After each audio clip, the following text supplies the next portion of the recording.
Hello students, today we are going to start a new topic from modern Indian history. The new topic is about Maratha. Before starting the new topic, let's recall what we did in the last lecture. We discussed about state Mysore, you can say Mysore state.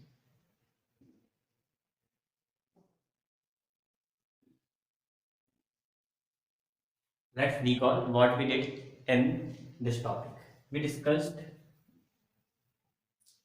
about formation of Mysore state, how it came into existence under the rule of Sultan. We discussed structure of Mysore state. We discussed what we discussed. We discussed causes of Anglo-Mysore War.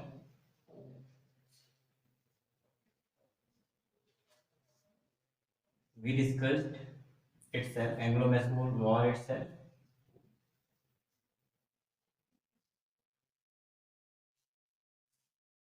Then we discussed impact, or you can say significance of this war. So these were some topics which we discussed in the last lecture. So let's recall in brief what were these topics. So first we discussed formation of Mysore state, how it came into existence. So what happened?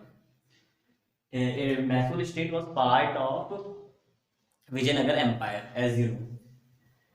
So in 1565, a dynasty, the name of the dynasty was Wadiyar.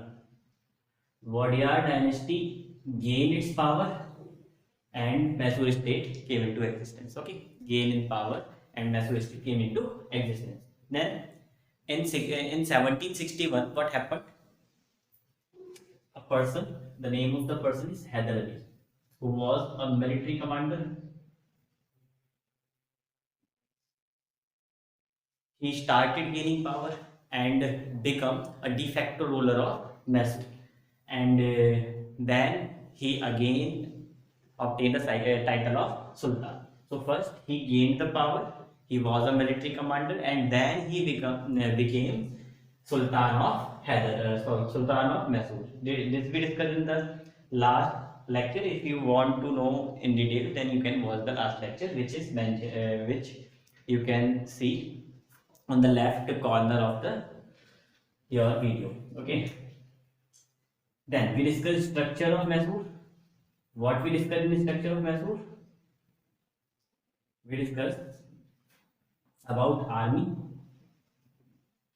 and about economy.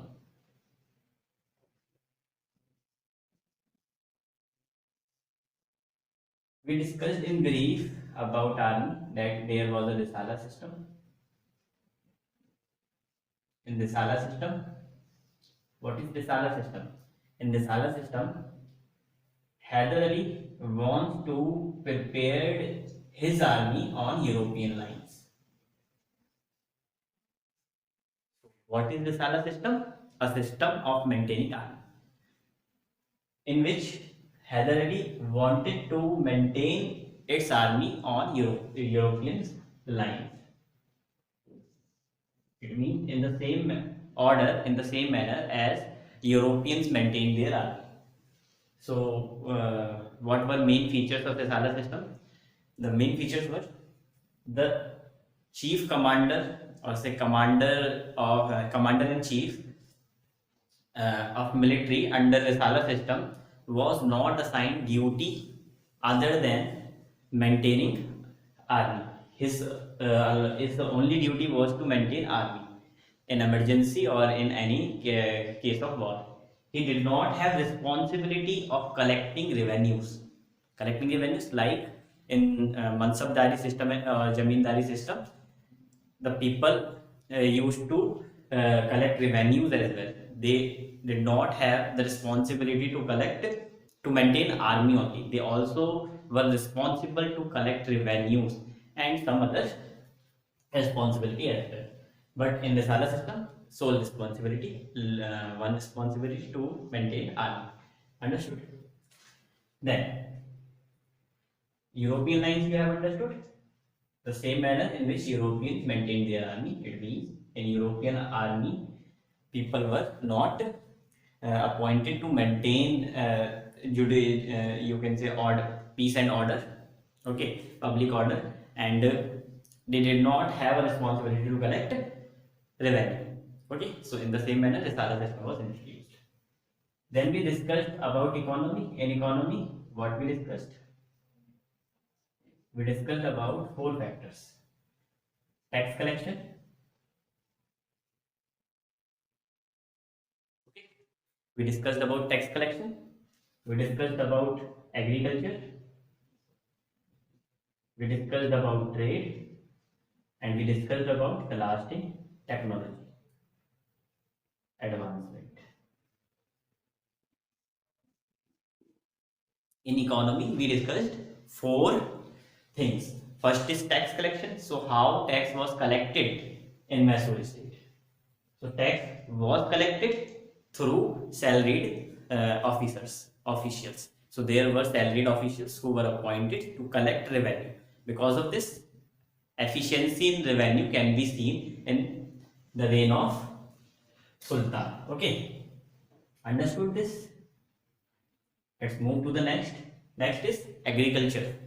In agriculture, you know what kind of improvement can be done. Improvement in irrigation can be done. So Sultan took the responsibility to invest in the irrigation so that productivity of land can be increased. Understood? What more he did in agriculture?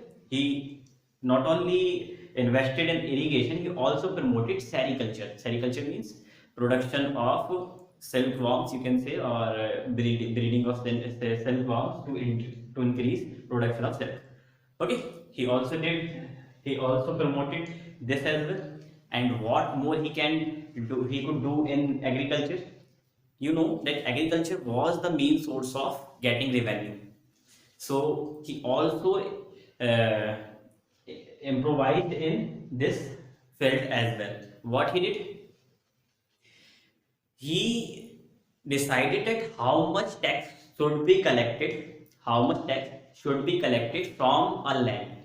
Okay, how he decided this? He decided this by estimating productivity of the land. So first he estimated productivity of the land, and then he decided this much amount of tax should be collected from this land. So it also has also relaxed the farmers as well. Like they know that if their land is not productive, then they will not be asked to pay a lot of taxes. So this was a change in agriculture which we discussed. Next we discussed trade. So what Heather Ali did in the field of trade? Okay, so Heather Ali thought that the Europeans company which is coming in India, let's start a new company like the East India companies. Okay, so he established a company like East India companies. Okay, like British East India Company, French East India Company. He established a company, and he also established good trade relation with French, with Persian, with Central Asian countries. Okay, this we discussed in economy part of economical structure of Mysore state under trade. Okay, then we discussed technology and advancement. So what kind of technology was used at that time when there was presence of Mysore state? You know that there was no very hi-fi technology. It means there was no industrial revolution. So the technology you see right now, this was not present at that time. So what technological advancement can be done? The technological advancement could be done only in military. So he established arsenal factories. Arsenal factories means the factories in which weapons are produced. So he also brought a new kind of weapons, new technology of weapons from other countries as well. Okay, so he did this in technological advancement. So we have discussed structure. So what we have discussed, let's recall. Army Risala system European lines पर maintain करा गया ये armies. Okay. Then economy tax was collected through salaried employees. Then agriculture, investment in irrigation, and promoted sericulture and tax collection on refined system of tax collection. यानी कि it means tax was collected on the basis of productivity of the land. Trade, then we discussed trade. Sultan Hyder Ali established a company like the East India Company and had good relation with other countries. Technological advancement, investment in technological innovations, or he also established arsenal factory. This we discussed. Let's move to the next. What were the causes of Anglo-Mysore Wars? So the causes were, there were many causes. So we can list some of them. First cause, Mysore state was not favoring British. He dismissed privileges which were given to British. So if you are taking privileges of somebody, some other people, so how they will feel? How would they feel? They would feel like that their privileges are taken away, they are being discriminated. So this kind of feeling also emerged in British, or in British East India companies. So what did it? They create what this did. This created an enmity between Mysore state and British. Okay. Also, British and French always have been the main rivals. So Mysore was supporting French. It had good relation with French, but British did not like this. So it also became one of the cause of Anglo-Mysore War. And then Mysore, or you can say ruler of the Mysore, did not only take away privileges of British, but it also imposed some restrictions, and those restrictions were also annoying British. Okay, therefore it also became one of the causes of Anglo-Mysore War. So what I just explained, friendship with French,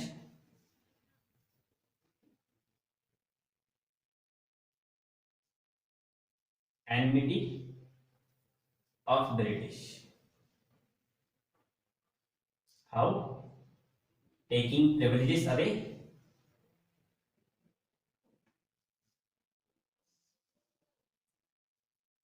and imposing restrictions. Okay.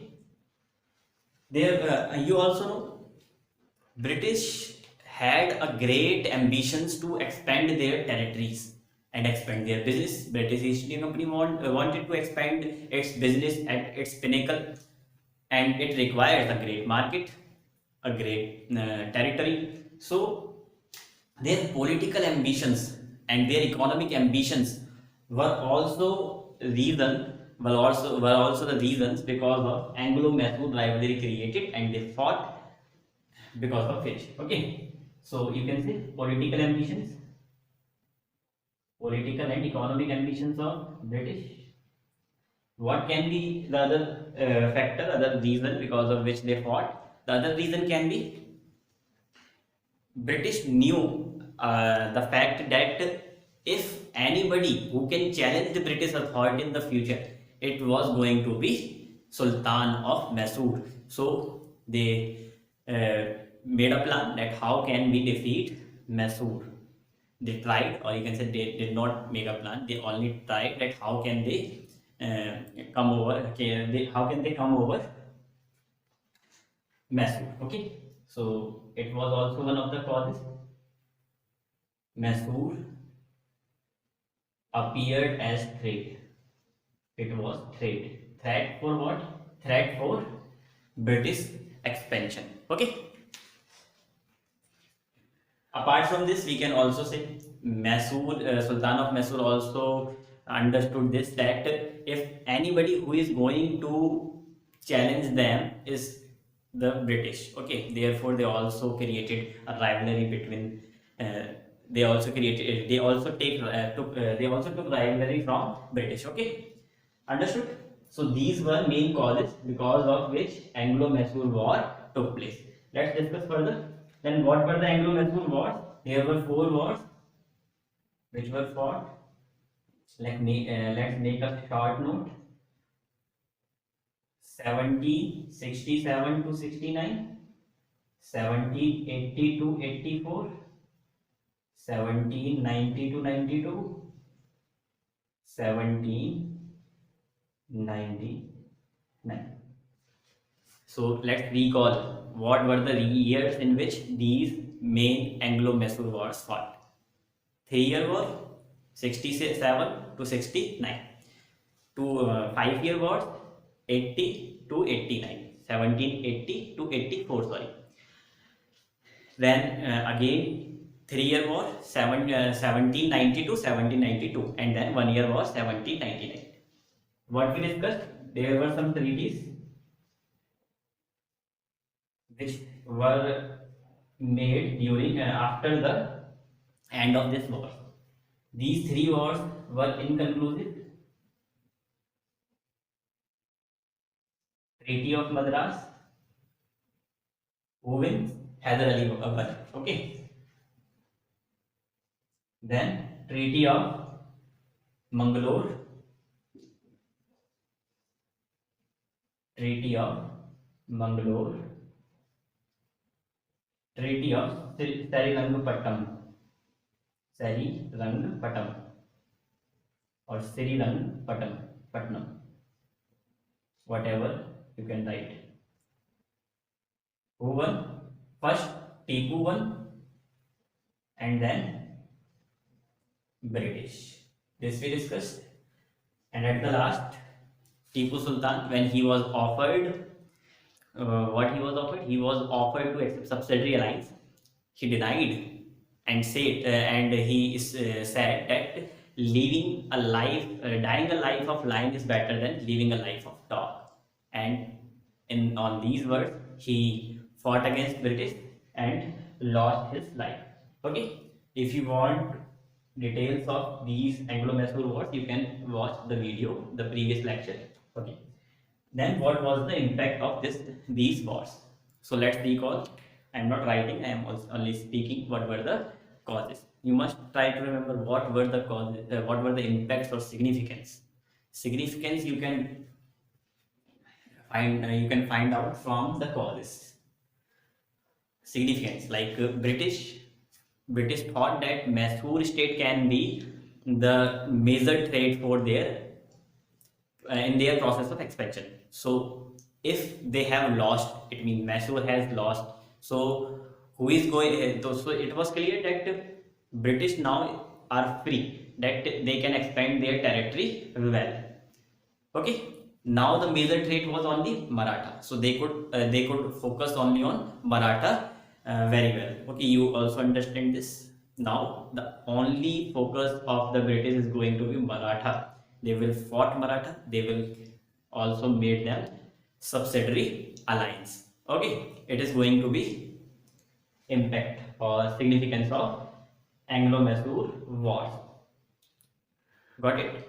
One impact can also be that because Mysore was supporting French, then there were chances that French would revive, would gain their power through Mysore.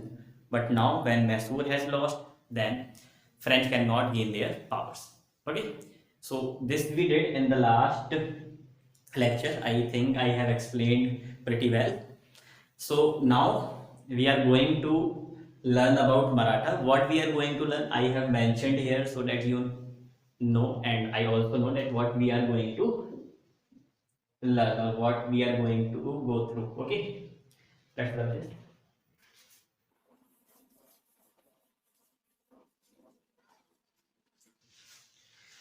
देखिए, अगर हमें पता है हमारा रास्ता क्या होने वाला है, तो मतलब कि किस किस रास्ते से हम जाने वाले हैं, क्या क्या हमारे सामने आने वाला है, तो हम बहुत अच्छे से ध्यान देते हैं चीज़ों पर, ठीक है। तो मैंने ये सोचा कि पहले यहाँ पर लिख दिया जाए कि हम किस रास्ते से होकर जाने वाले हैं, ताकि हमें जो भी हम आगे लेक्चर होगा हमारा, जो भी टॉपिक हम पढ़ने वाले हैं, वो हमें क्लियर हो कि अच्छा हम ये तो हम पढ़ने वाले थे, यानी कि हम उस पर ज़्यादा ध्यान देंगे, ये चीज़ें हम सारी पढ़ने वाले थे, ठीक है। जैसे मैं अगर आपको बताऊँ, आप रास्ते में जा रहे हैं और मैं बताऊँ रास्ते में एक बहुत सुंदर टेम्पल पड़ता है, या रास्ते में बहुत सुंदर एक बिल्डिंग पड़ती है, या रास्ते में एक बहुत ही ज़्यादा अच्छी शॉप पड़ती है, तो आप उस शॉप को जरूर नोटिस करेंगे, उस बिल्डिंग को जरूर नोटिस करेंगे और जानने की कोशिश करेंगे उसमें स्पेशल क्या है, उसमें मुझे क्या स्पेशल लगता है। तो सेम मैनर में अगर हमें पहले से ही पता है एक टॉपिक में हम क्या पढ़ने वाले हैं, जैसे मैं मराठा स्टेट के बारे में आपको बताऊंगा और हमें पता है मराठा स्टेट के बारे में क्या क्या पढ़ने वाले हैं, हमारे रास्ते में कौन कौन सी बिल्डिंग्स आने वाली है, कौन कौन सी शॉप्स आने वाली है, तो आप जो है ज़्यादा अटेंटिव रहेंगे कि अच्छा ये वाली चीज़ हमें पढ़नी थी, हमें पहले से ही पता था, चलो इसके बारे में ध्यान से पढ़ लेते हैं। तो एक बार देख लेते हैं कौन कौन सी शॉप्स और बिल्डिंग्स आने वाली। तो Maratha state,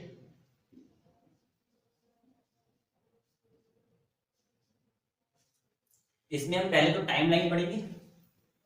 timeline it means Maratha state को एस्टेब्लिश किसने करा, फिर किस किस तरीके से इसका एक्सपेंशन हुआ, कौन कौन से रूलर्स इसमें आए, रूलर्स के अलावा भी कोई इंपॉर्टेंट पर्सनैलिटीज थी या नहीं थी, और आई तो कब आई और इनकी क्या इंपॉर्टेंस थी, ये सब हम टाइमलाइन में पढ़ लेंगे, okay.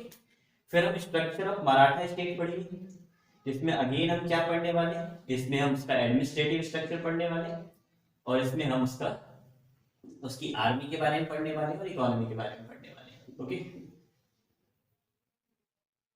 Economy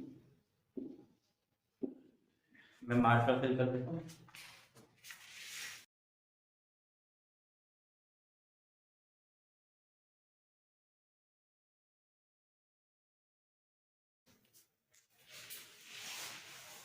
C, so what we are going to learn,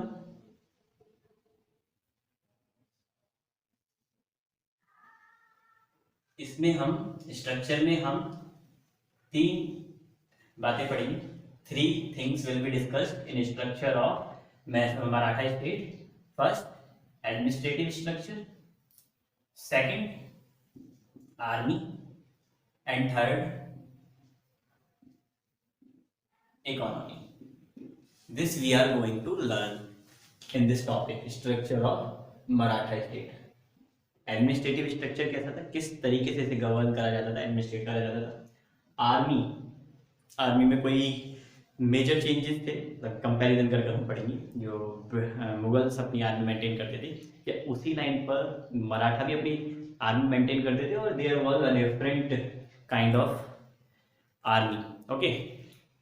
and then economic structure, यानी कि कैसे अपना टैक्स कलेक्ट करा करते थे, टैक्स कलेक्शन में क्या क्या कमियां थी, ओके। ये सारी चीजें हम पढ़ेंगे।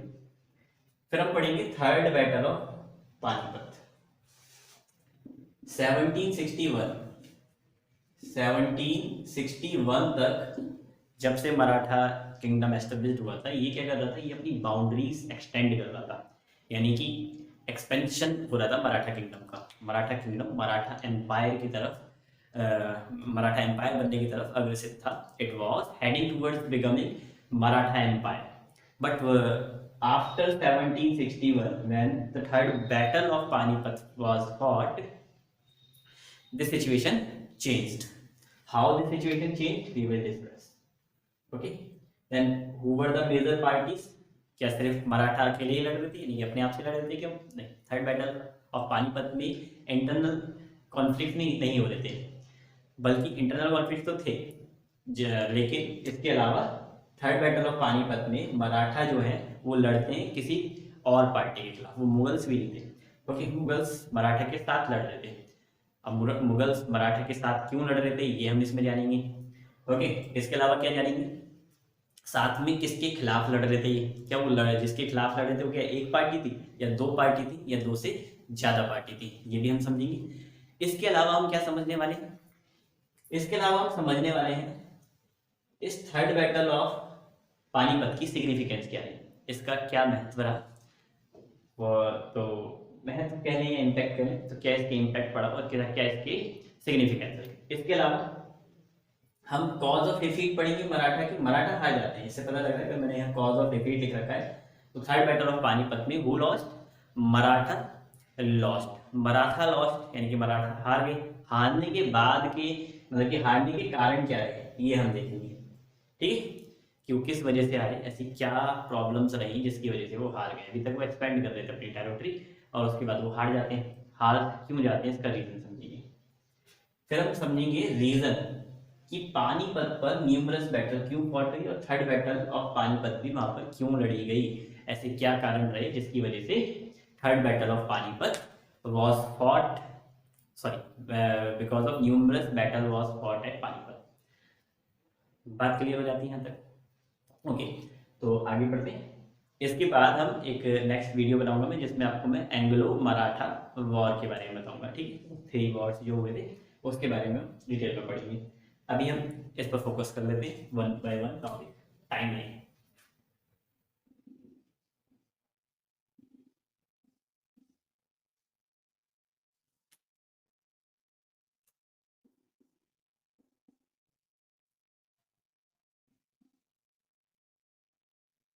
1674 में, इन 1674 शिवाजी, छत्रपति शिवाजी दिन से छत्रपति शिवाजी, या फिर पता होगा छत्रपति शिवाजी फेमस मराठा किंग रह चुके हैं और यही थे founder of Maratha state. Maratha यानी कि प्रेजेंट में आप महाराष्ट्र से कनेक्ट कर सकते हैं, वहीं पर ज्यादातर आपको मराठा मिलेगी। Founder of Maratha state.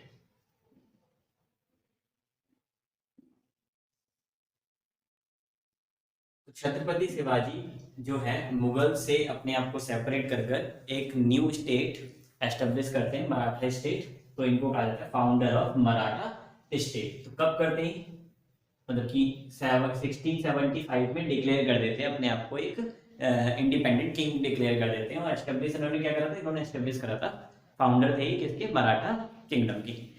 इसके बाद इनकी डेथ हो जाती है, कब डेथ होती है इनकी 1689 में, okay. So after the death in 1689 Sambhaji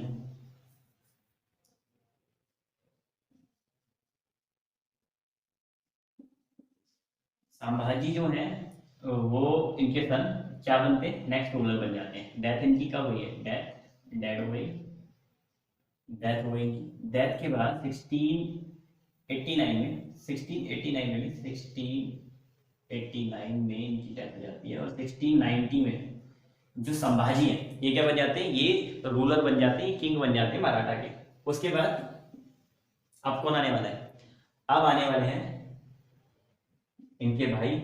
तो ये सन है, इनके सन छत्रपति शिवाजी के। इसके बाद राजा राम, कौन, इनके भाई, संभाजी के भाई, ब्रदर।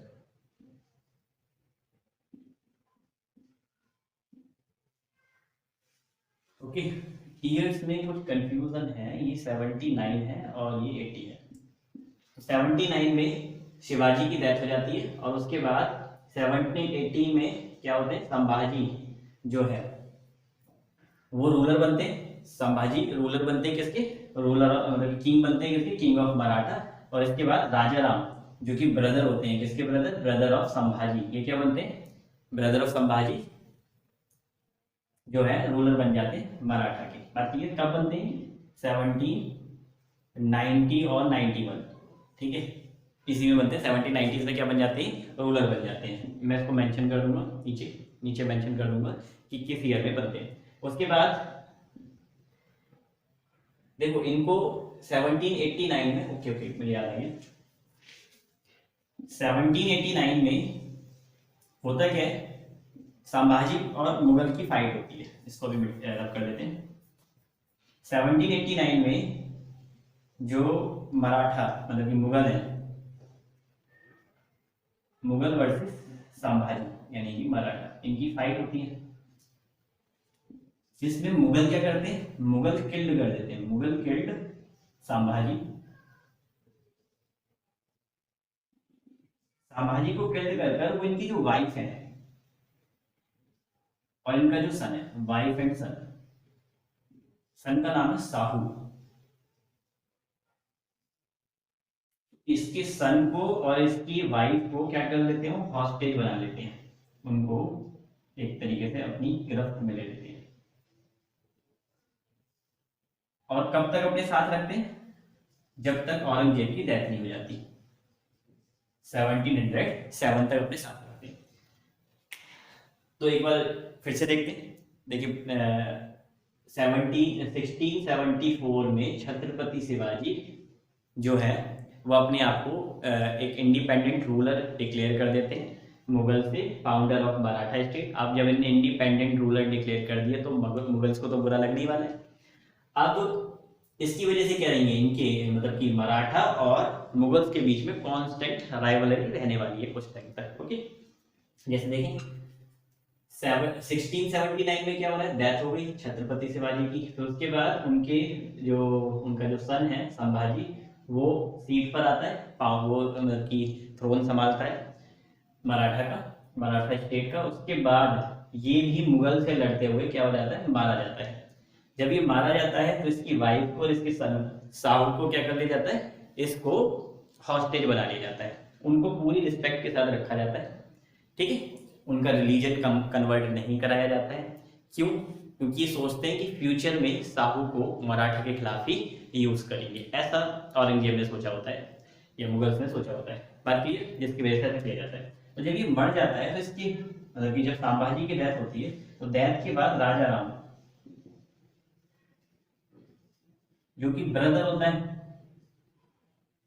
किसका brother, brother of Sambhaji, brother of Sambhaji जो है उसको क्या वो क्या करता है, ही सक्सीडेड, ये सक्सीड करता है किसको, थ्रोन को करता है, ही वाज असाइंड, थ्रोन को असाइन करता है। ओके, लेकिन एक बात तो क्लियर है आपको, असाइंड किसे करना चाहिए था, असाइंड करना चाहिए था साहू को। Sahu should be the next Chhatrapati king, या कह सकते हैं हम छत्रपति होना चाहिए था, मराठा छत्रपति का मतलब मराठा का छत्रपति होना चाहिए था, किसको, साहू को। लेकिन साहू तो अभी मुगल्स की गिरफ्त में है, तो फिर कौन होता है नेक्स्ट रूलर, नेक्स्ट रूलर राजा राम होता है।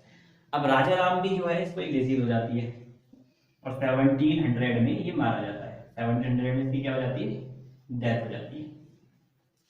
1700 में इसकी डेथ होने के बाद जो इसकी वाइफ है, इसकी वाइफ कौन है, ताराबाई, उसका एक लड़का होता है शिवाजी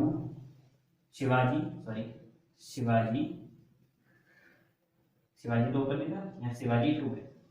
ओके, तो शिवाजी 2 जो है ताराबाई का सन होता है, लेकिन वो भी इनफेक्ट है, उसकी एज जो है अभी कम है, तो वो तो रूल नहीं कर सकता। तो उसकी तरफ से ताराबाई जो है, यानी कि एज अ रेजेंट मतलब उसकी तरफ से, किसकी तरफ से, शिवाजी की तरफ से वो क्या करती है, शिवाजी सेकंड की तरफ से अपने इन्फेंट चाइल्ड की तरफ से वो रूल करती है, बड़े अच्छे से रूल करती है।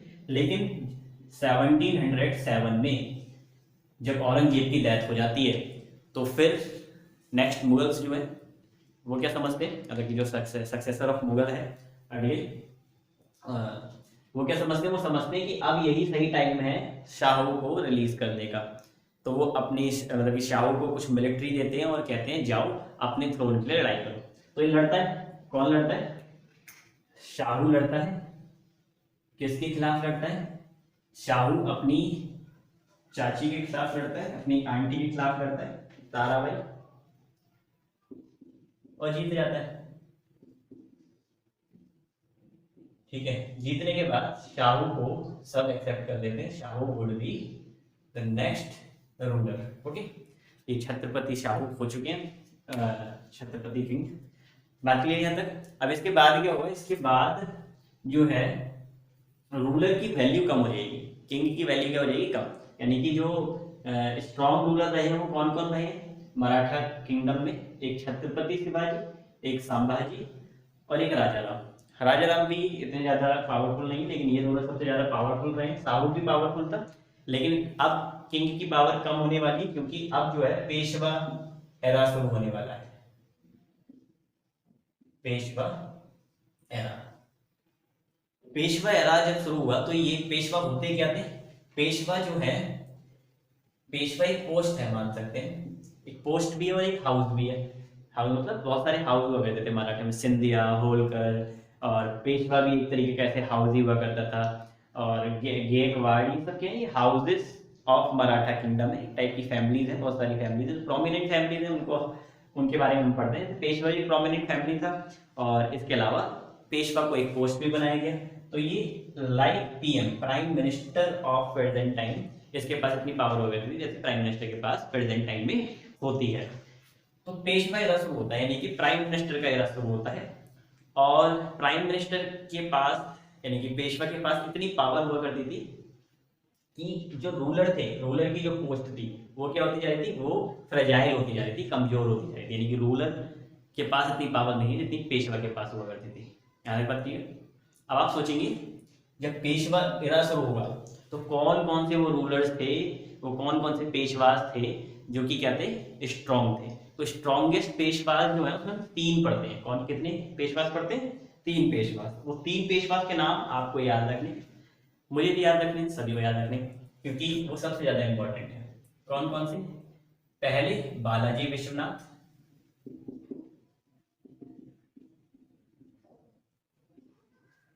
ओके। बालाजी विश्वनाथ का जो पीरियड है वो कब से कब तक का है, वो पीरियड है 1713 से लेकर 1720 तक, ओके। इसको थोड़ा क्लियरली लिख लेते हैं रब करके।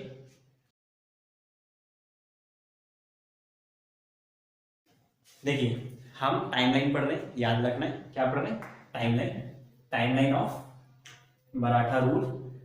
तो हमने एक ईयर पढ़ा इसमें 1674, इम्पॉर्टेंट ईयर, क्योंकि इसी ईयर में ऑफिशियली डिक्लेयर कर दिया था, किसने ऑफिशियली डिक्लेयर कर दिया था, शिवाजी ने अपने आप को मराठा से मुगल से इंडिपेंडेंट, मुगल से क्या थे, इंडिपेंडेंट डिक्लेयर कर दिया था। और शिवाजी कौन है, फाउंडर ऑफ मराठा किंगडम, ये मैं मेंशन कर चुका हूँ तो दोबारा नहीं लिखा। इसके बाद हमने एक इंपॉर्टेंट ईयर पढ़ा 1679, जब किसकी डेथ होती है, शिवाजी की डेथ होती है। फिर उसके बाद हमने एक इंपॉर्टेंट ईयर पढ़ा 1680, तो इसमें शिवाजी जो है अपने आप को डिक्लेयर कर देते हैं इंडिपेंडेंट, फिर इनकी डेथ हो जाती है। फिर इनका सन संभाजी, उसको क्या बनाया जाता है, उसको नेक्स्ट मतलब कि वो थ्रोन को असेंड करते हैं, ही असेंडेड द थ्रोन। उसके बाद एक इंपॉर्टेंट ईयर आया 1689 का, जब मुगल वर्सेस मराठा होता है, ओके। और कौन हारता है, मुगल वर्सेस मराठा में मराठा हारते हैं, मराठा जो है डिफीटेड, ये हमने पढ़ा। और जब ये हारने के बाद, जो हारता है उसको उसकी कीमत चुकानी पड़ती है, हारने की भी कीमत चुकानी पड़ती है, और जीतने वाले को उसका रिवॉर्ड मिलता है। तो इनको क्या था, इनको रिवॉर्ड मिला था, मुगल्स को क्या मिला था, रिवॉर्ड। तो रिवॉर्ड में इन्हें क्या करा, लूट तो करी ही होगी, इसके अलावा मुगल्स ने संभाजी की जो वाइफ है एंड इनका जो सन है उनको हॉस्टेज बना ली, ये हमने पढ़ा। इसके बाद हमने पढ़ा जो राजा राम है, राजा राम थ्रोन को असेंड करते हैं इसकी डेथ के बाद। राजा राम जो है इनकी डेथ हो जाती है 1700 में, 1700 में क्या हो जाती है, डेथ होने के बाद इनकी वाइफ ताराबाई, वो रेजेंट के रूप में, एज अ लेजेंड के रूप में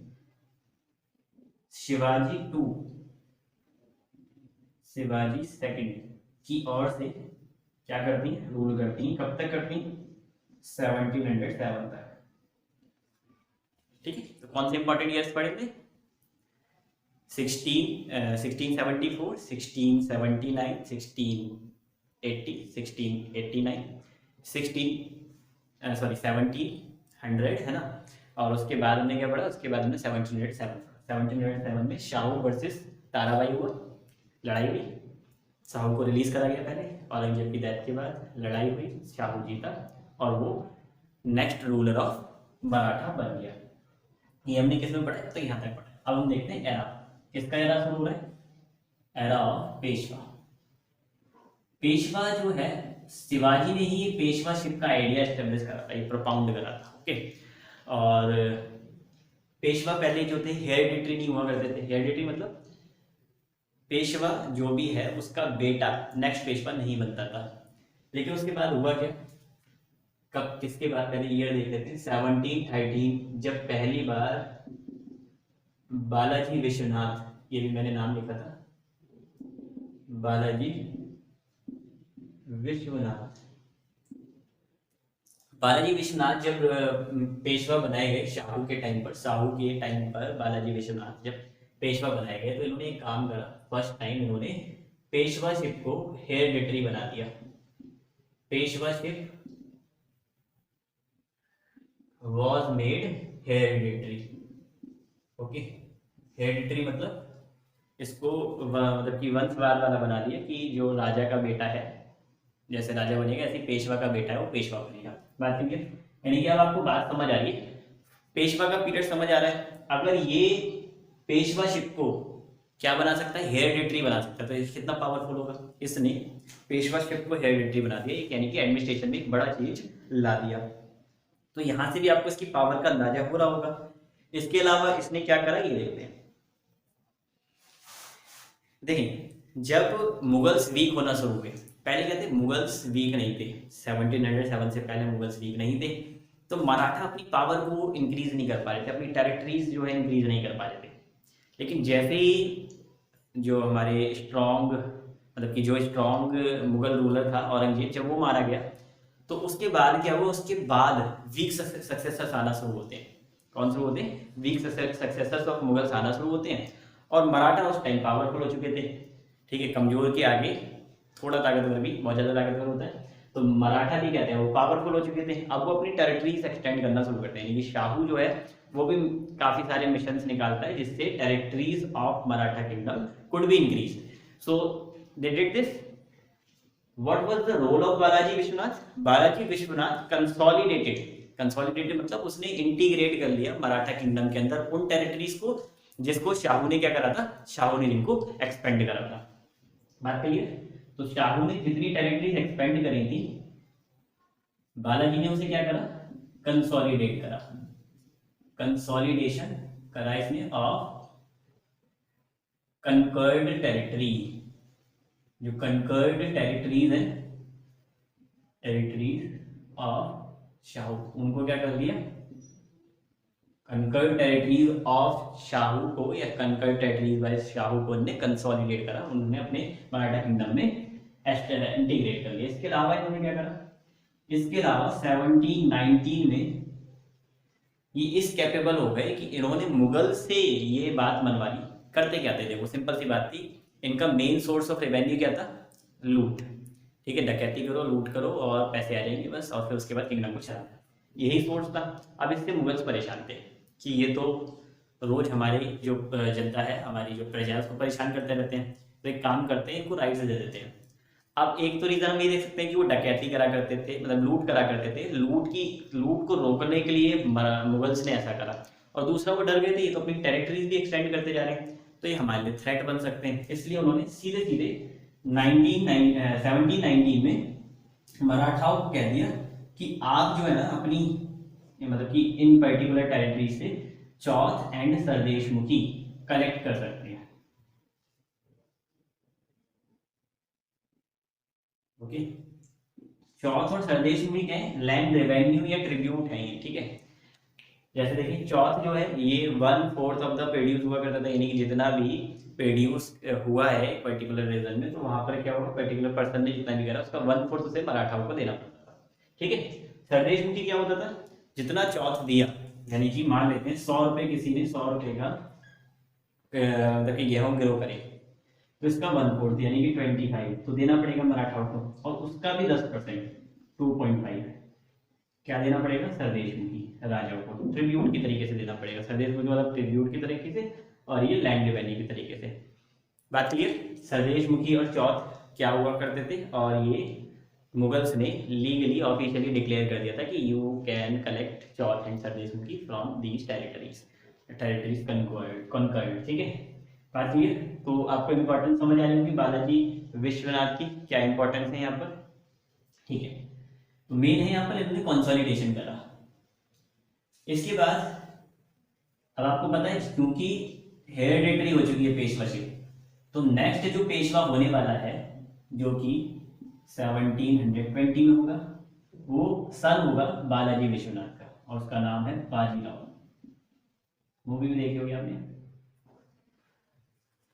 बाजीराव जो है ये स्ट्रॉन्गेस्ट पेशवा है, पहली बात तो सन तो है ही बालाजी विश्वनाथ का, और ये स्ट्रॉन्गेस्ट पेशवा है।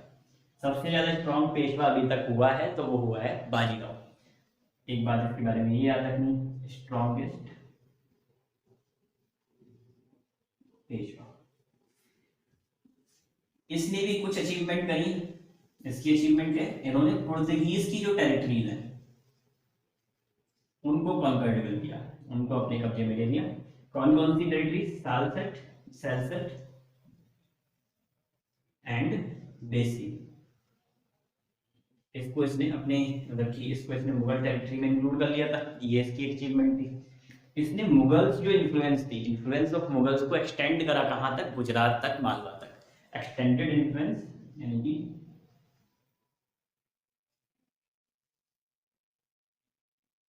Of Maratha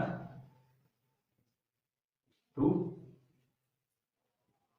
Malwa and Gujarat. ये दोनों एक दूसरे के पास पास है। ऐसे देखिए, ये मैं काफी खराब मैप बनाता हूँ। तो अगर ये गुजरात है, ओके, तो मालवा उसके बराबर में है। तो नजर आ रहा है? सही है, नहीं आ रहा। अगर ये गुजरात आपको नजर आ रहा है तो इसके बराबर में ही क्या होगा? इसके बराबर में ही मालवा है। बात क्लियर? तो ये इन्फ्लुएंस एक्सटेंड करता है, ये अभी कंसोलिडेशन में काम नहीं कर रहा है। ये यहाँ पर क्या हो रहा है? यहाँ पर जो है लोगों को पता लग रहा है कि हाँ मराठा किंगडम कुछ है, चलो उसको ट्रिब्यूट लेकर जाते हैं। ट्रिब्यूट का मतलब क्या होता है? एक तरीके से तोहफे लेकर जाते हैं, गिफ्ट लेकर जाते हैं। गिफ्ट क्यों लेकर जाते हैं किसी के लिए? पहले जो गिफ्ट लेकर जाते थे, अभी तो हम गिफ्ट को शो कर देते हैं कि ये मतलब कि हमें गिफ्ट देना चाहिए, हमें खुशी होती है। पहले डर की वजह से गिफ्ट दिए जाते थे, जिनको ट्रिब्यूट्स के नाम से जानते थे। डर क्या हुआ करता था? मराठा जो है वो लूट करते हैं, यानी कि लूट के जरिए से मारकाट करनी है, लूट करनी है, उसके जरिए से रेवेन्यू कलेक्ट करना है।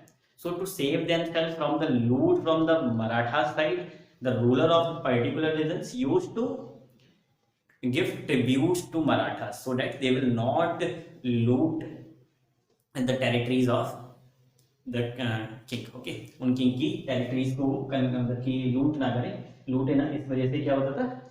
ट्रिब्यूट्स दिया करते थे, गिफ्ट दिया करते थे। बात क्लियर? क्योंकि मराठा को पैसा चाहिए अपने किंगडम को रन करने के लिए, एक्सपेंड करने के लिए, मिलिट्री मेंटेन करने के लिए, और उनको ट्रिब्यूट के जरिए अगर मिल रहा है तो वो क्या नहीं करेंगे? तो वो लूट का जरिया यूज नहीं करेंगे। बात क्लियर? यानी कि ट्रिब्यूट रिसीव करा करते थे।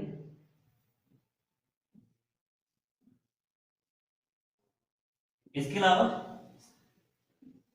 एक इंपॉर्टेंट ईयर आपको याद रखना, 1737 Mughals were defeated, virtually defeated, यानी कि लगभग हरा ही दिया था, ऐसा लगा था मुगल जो है मराठा के अंडर आ चुके। किसने हराया? बाजीराव ने। अब आपको इसकी पावर समझ आ रही होगी। मुगल जो सेंट्रल मुगल रूलर है उनको भी इसने हरा दिया। हराया क्यों? हरा कैसे पाया? रीजन क्या था? सिर्फ यही नहीं कि हाँ बाजीराव बहुत ज्यादा स्ट्रांग था इसलिए उसने हरा दिया। आप किसी स्ट्रांग को इसलिए नहीं हरा सकते क्योंकि आप ज्यादा स्ट्रांग हैं, हो भी सकता है, लेकिन यहाँ पर वो केस नहीं था। क्यों? देखो, जब कोई कमजोर हो जाता है ना तो उसको हराना आसान है। आपको पता है वीक सक्सेसर की वजह से तो कमजोर हो ही रहे हैं मुगल्स। फिर डीजनरेशन हो रहा है, सब अपने अपने इंडिपेंडेंट किंगडम, हैदराबाद में इंडिपेंडेंट किंगडम बन रहा है, सक्सेसर स्टेट्स बन रहे हैं, बंगाल का बन गया, अवध का बन गया। कमजोर तो यहाँ से शुरू होना शुरू हो गया। इसके अलावा नादिर शाह अटैक कर रहा है, अहमद शाह अब्दाली अटैक कर रहा है, तो ये जो अटैक्स हैं ये भी उसको क्या कर दे रहे हैं? मुगल्स को कमजोर बना दे रहे हैं। बात क्लियर? तो 1737 में मुगल्स इतने वीक हो चुके थे कि जो उनको मराठा है वो आसानी से हरा सकते थे। सकते हैं। उन्हें हराया भी किसने? बाजीराव ने हराया। कब हराया? 1737 में हराया, ये भी इसकी अचीवमेंट थी। यानी कि मराठा के जब मतलब कि पेशवा रूल चल रहा है, एरा ऑफ पेशवा चल रहा है, तो आप देख रहे हैं कितने ज़्यादा मेजर चेंजेस आ रहे हैं, कितना ज़्यादा एक्सपेंशन हो रहा है मराठा की टेरिटरी में। बट एक चीज़ को इग्नोर कर रहे हैं, कंसोलिडेशन को। यहाँ पे कंसोलिडेशन आपको नजर आ रहा है, ठीक है, लेकिन कंसोलिडेशन का यहाँ पर जो है वो मीनिंग ये नहीं हमें नजर आता जो कि आना चाहिए था। यानी कि सेंट्रल रूल हो, यहाँ पर कोई ऐसी पोस्ट अपॉइंट कर रहे हैं जो वहाँ पर कंट्रोल करे, ऐसी कोई चीज़ वहाँ पर नहीं थी। मतलब मैं क्या कहना चाह रहा हूँ, एक बार दोबारा बता दूँ। देखिए इंडिया में अगर हम देखें, हर एक एरिया कंट्रोल्ड होता है, हर कोई एरिया कंट्रोल्ड है। एक गवर्नमेंट है, सेंट्रल गवर्नमेंट, वो जितनी भी स्टेट है उन सबको क्या करती है, उन सबको कंट्रोल कर सकती है, उसके पास इतनी पावर है। हमारा कॉन्स्टिट्यूशन इतनी पावर सेंट्रल गवर्नमेंट को देता है, ठीक है। लेकिन मराठा के केस में ऐसा नहीं। मराठा के केस में क्या है? मराठा के केस में ये जो है कोई पर्टिकुलर मतलब कि पर्सन को अपॉइंट नहीं कर रहे जो कि उस टेरिटरी को क्या करेगा, उसको रेगुलेट करेगा, उसके रूल्स को, उसकी मतलब कि उसका एडमिनिस्ट्रेशन है उसको रेगुलेट करेगा, या फिर वो कुछ ऐसी एक्टिविटी कर रहे हैं जिससे पीपल को पता लगे ये हमारे रूलर हैं। ये तो अभी भी मराठाओं को लुटेरे के नज़रिए से देखा जा रहा है। Means they would loot if we do not follow their command. तो एक जो अटैचमेंट है वो मराठा के केस में नज़र नहीं आ रहा है। ओके, तो अटैचमेंट की वजह से एक कंट्री का रूलर रहता है, वरना जैसे ही लोगों को मौका मिलेगा वो सपोर्ट ही नहीं करने वाले। ऐसे ही इनके साथ होगा जब हम 1761 में देखेंगे, जो पीपल हैं वही मराठा का सपोर्ट नहीं करेंगे क्योंकि इनने इतनी ज़्यादा राइवलरी ले रखी होती है। बात क्लियर? आगे देखते हैं। इसके अलावा यहाँ तक हमने समझ लिया। फिर 1740 में बाजीराव के बाद बालाजी बाजीराव, इसने अपने दादाजी का नाम लिया, बालाजी विश्वनाथ, और बाजीराव अपने पिता, इन दोनों के नाम से नाम बना बालाजी बाजीराव। ओके, तो बालाजी बाजीराव है वो फिर सक्सीड करता है, असेंड करता है किसको? बाजीराव को। तो इसका भी रूल जो है काफी ज्यादा प्रॉस्पेरस रहता है, ये भी कंसोलिडेट करता है। किसको कंसोलिडेट करता है? कंसोलिडेट करता है जो टेरिटरीज कंक्वर्ड या influenced by Bajirao in the rain of Bajirao, वो उनको क्या कर देता है? कंसोलिडेट करने की कोशिश करता है और अपनी इन्फ्लुएंस एक्सटेंड करने की कोशिश करता है अदर रीजन्स में, ठीक है। तो ये भी इन्फ्लुएंस डालता है। तो ये सब हमें क्या किसमें समझना है? बालाजी बाजीराव के केस में। 1761 में इसकी डेथ हो जाती है, बात क्लियर। और तभी क्या लड़ा गया था? तभी थर्ड बैटल ऑफ पानीपत लड़ा गया था। इसके बाद 1761 में माधव राव सक्सीड करता है, मतलब कि असेंड करता है किसको? बालाजी बाजीराव को। ये भी उसका सन होता है क्योंकि हेरिडिटरी बन चुकी है, आपको पता है मराठा मतलब पेशवा शेखा वो हेरिडिटरी बन चुकी है। इसके बाद जो और आगे चलकर आप देखेंगे जो पेशवा आएंगे वो वीक होंगे। माधव राव भी even he was also weak successor of Peshwa, ठीक है।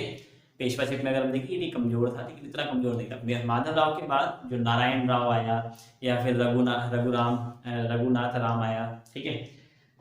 तो ये सब क्या थे? ये सब वीक पेशवा थे। इनके बारे में पढ़ेंगे। अभी हमने टाइमलाइन में नहीं समझना था। टाइमलाइन में हमने क्या समझे एक बार फिर से रिकॉल करते हैं और मेरे साथ रिकॉल करें। फाउंडर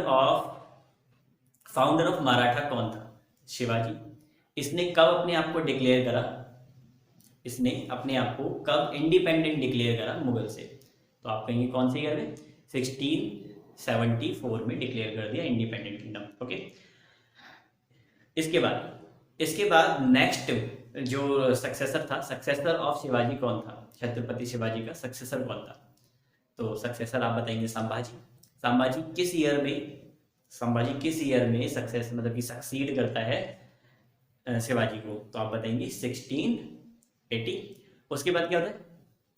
उसके बाद जो नेक्स्ट सक्सेसर कौन होता है? नेक्स्ट सक्सेसर होता है उसका राजा राम। ओके, राजा राम जो है कब बनता है, सक्सीड कब करता है? 1690 में। ओके, 1690 से पहले जो संभाजी था वो मारा कैसे जाता है? मुगल से लड़ाई करते हुए मारा जाता है। ठीक है। मुगल से मारने के बाद एक इवेंट होता है, आपको पता था, वहाँ पर मुगल्स जो है, औरंगजेब जो है उसकी वाइफ को और उसके सन को हॉस्टेज बना लेता है।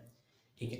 1700 तक जो मराठा किंगडम है वो पीसफुली है, मतलब कि रेगुलर कंट्रोल्ड हो रहा है। बाय कौन कंट्रोल कर रहा है? राजा राम। राजा राम के बाद 1700 में उसकी डेथ हो जाती है। उसको एक डिसीज होती है, लंग्स डिसीज, जिसकी वजह से वो मारा जाता है। यानी कि लड़ाई में नहीं मारा गया है, वो एक डिसीज की वजह से मारा गया है। जब वो मारा गया तो उसकी कुछ वाइफ जो है, एक वाइफ जो, 3 वाइफ थी उसकी, तो एक वाइफ तो सती हो जाती है। ठीक है। लेकिन एक वाइफ जिसका लड़का शिवाजी सेकंड जो होता है उसको रूलर बनना था, क्योंकि और कोई तो रूलर था नहीं, उसको सक्सीड करना था।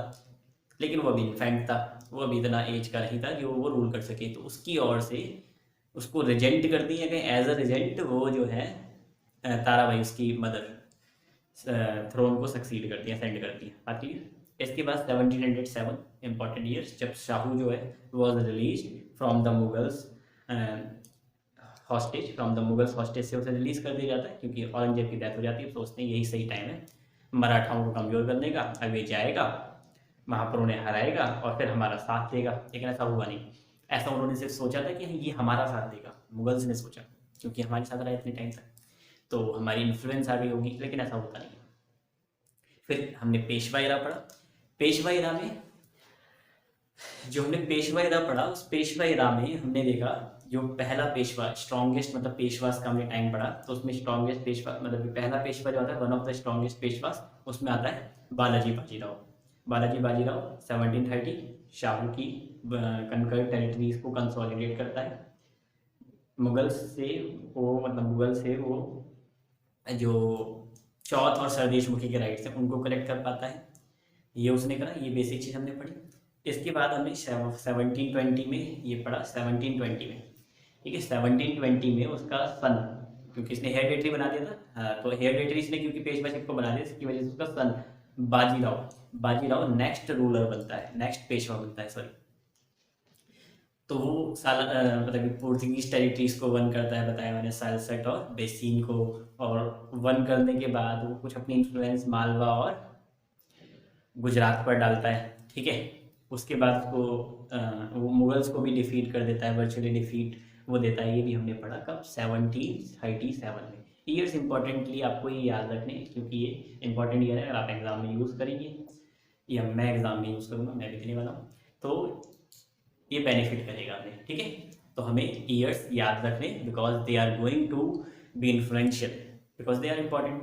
अगर आप ये याद रख पाते 1737 में ही मुगल्स को डिफीट करा था, तो इम्पॉर्टेंट, मतलब कि ये अच्छा इन्फ्लुएंस डालेगा। ओके। कौन कौन सी टेरिटरीज वन करी इस, ये भी याद रखना है आपको।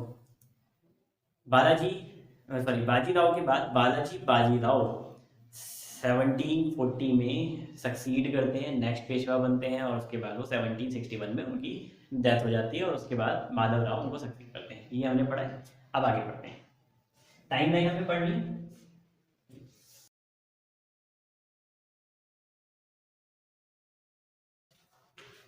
अब नेक्स्ट पार्ट क्या पढ़ना था हमें? Structure of Maratha state. तो नेक्स्ट हमारे सामने शॉप या बिल्डिंग आ चुकी है, स्ट्रक्चर ऑफ मराठा स्टेट। लिख देते हैं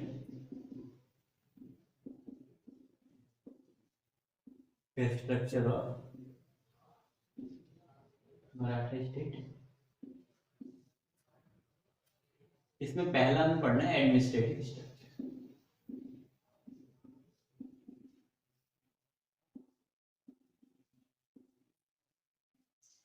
एडमिनिस्ट्रेटिव स्ट्रक्चर में क्या जानना है? देखिए, मराठा को मराठा किंगडम में सबसे जो ऊंची पोस्ट हुआ करती थी वो हुआ करती थी किंग की। ओके। किंग जो है सबसे सुप्रीम पोस्ट पर हुआ करता था। और किंग जो पहला किंग था, हमें पता है शिवाजी, शिवाजी ने एक पोस्ट डिटरमाइन कर दी थी, पेशवाशिप जिसको कहते थे, पेशवा।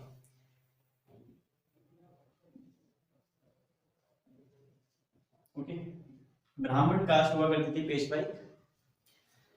तो क्योंकि ये हिंदू है तो इसमें कास्टिज्म तो आपको नजर आएगा ही आएगा। हिंदूज हैं, हिंदूज में कास्टिज्म फेमस था, आपको पता है। तो ये ब्राह्मण कास्ट हुआ करती थी। पेशवा मेनली पुना के हाउस, हाउस ऑफ पुना हुआ करते थे, यानी कि पुना में ये रहा करते थे। इनका मेन डोमिनेंस एरिया क्या था? पुना। अब देखिए पेशवा का जो रोल हुआ करता था, ये हुआ करता था एक तरीके से इंटेग्रिटी बनाए रखना डिफरेंट हाउसेज ऑफ मराठा में। पेशवा का रोल क्या था? इंटेग्रिटी बनाए रखना डिफरेंट हाउसेज ऑफ पेशवा में। अब वो डिफरेंट हाउसेज ऑफ पेशवा को जो गवर्न करते थे उनको सरदार कहा जाता था। तो अलग अलग रीजन उनको असाइन करे जाते थे कि आपका ये रीजन है, ये रीजन है, ये रीजन है। उनको रीजन दे दिया और कहा आपको यहाँ रूल करना है और आपको इसके आसपास की टेरिटरीज को एक्सटेंड करना है। तो दो रोल हुआ करते थे, रूल करो, एक्सटेंड करो टेरिटरीज को। कौन करते थे? मराठा सरदार। मराठा सरदार पेशवा के अंडर वर्क करा करते थे। ओके, तो मराठा सरदार कौन कौन से थे देखते हैं एक बार।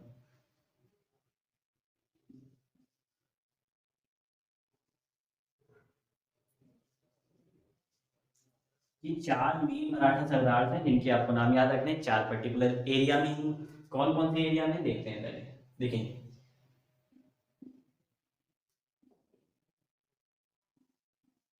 पहला एरिया है, इसको कहेंगे हम,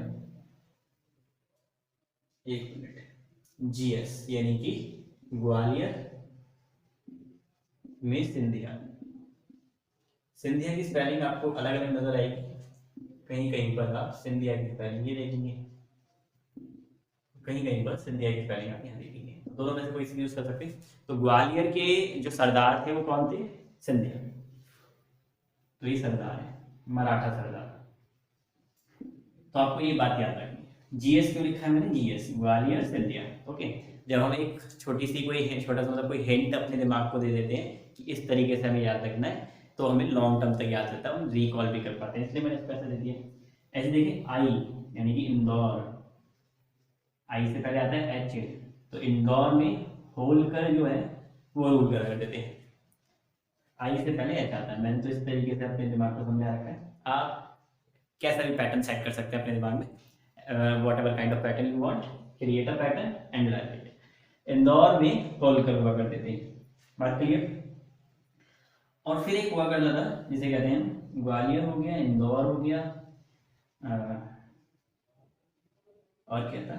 ग्वालियर, इंदौर और नागपुर। नागपुर के अलावा एक जगह है जिसको हम कहते हैं नागपुर बीजी, यानी कि बड़ौदा। तो नागपुर में है भौंसले और बड़ौदा में है गायकवाड़, बीजी। ओके, तो ये मेन सरदार हैं। एक मिनट,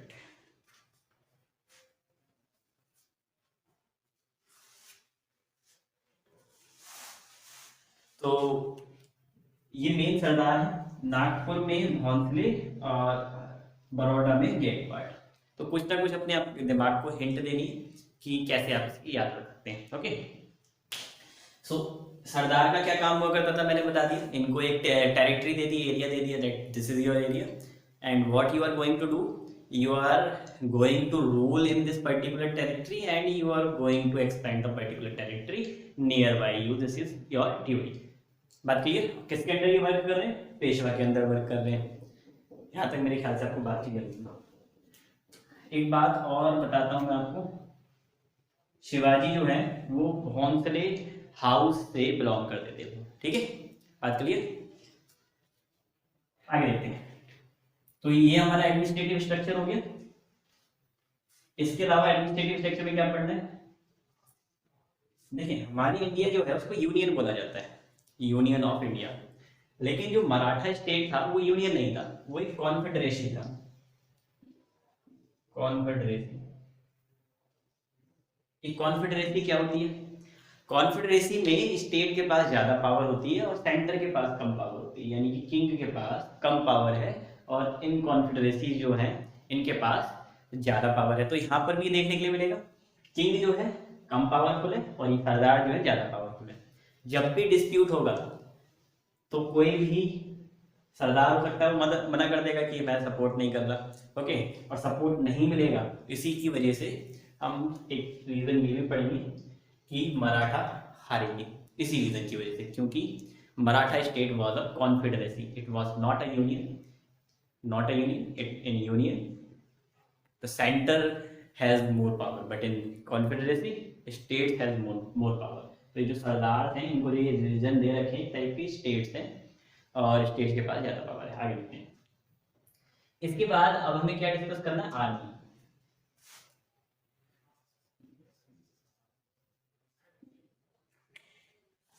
आर्मी में क्या डिस्कस करना है, देखिए पहली बात, इनने ना ये जो मतलब कि इनकी आर्मी हुआ करती थी, आर्मी में वही कैवलरी होगी, आर्टिलरी होगी, लेकिन सेम वही टेक्निक्स होगी जो मुगल्स यूज करा करते थे, यानी कि सिमिलर टू मुगल है इनकी जो आर्मी मेंटेन करने का तरीका है, सिमिलर टू मुगल्स आर्मी।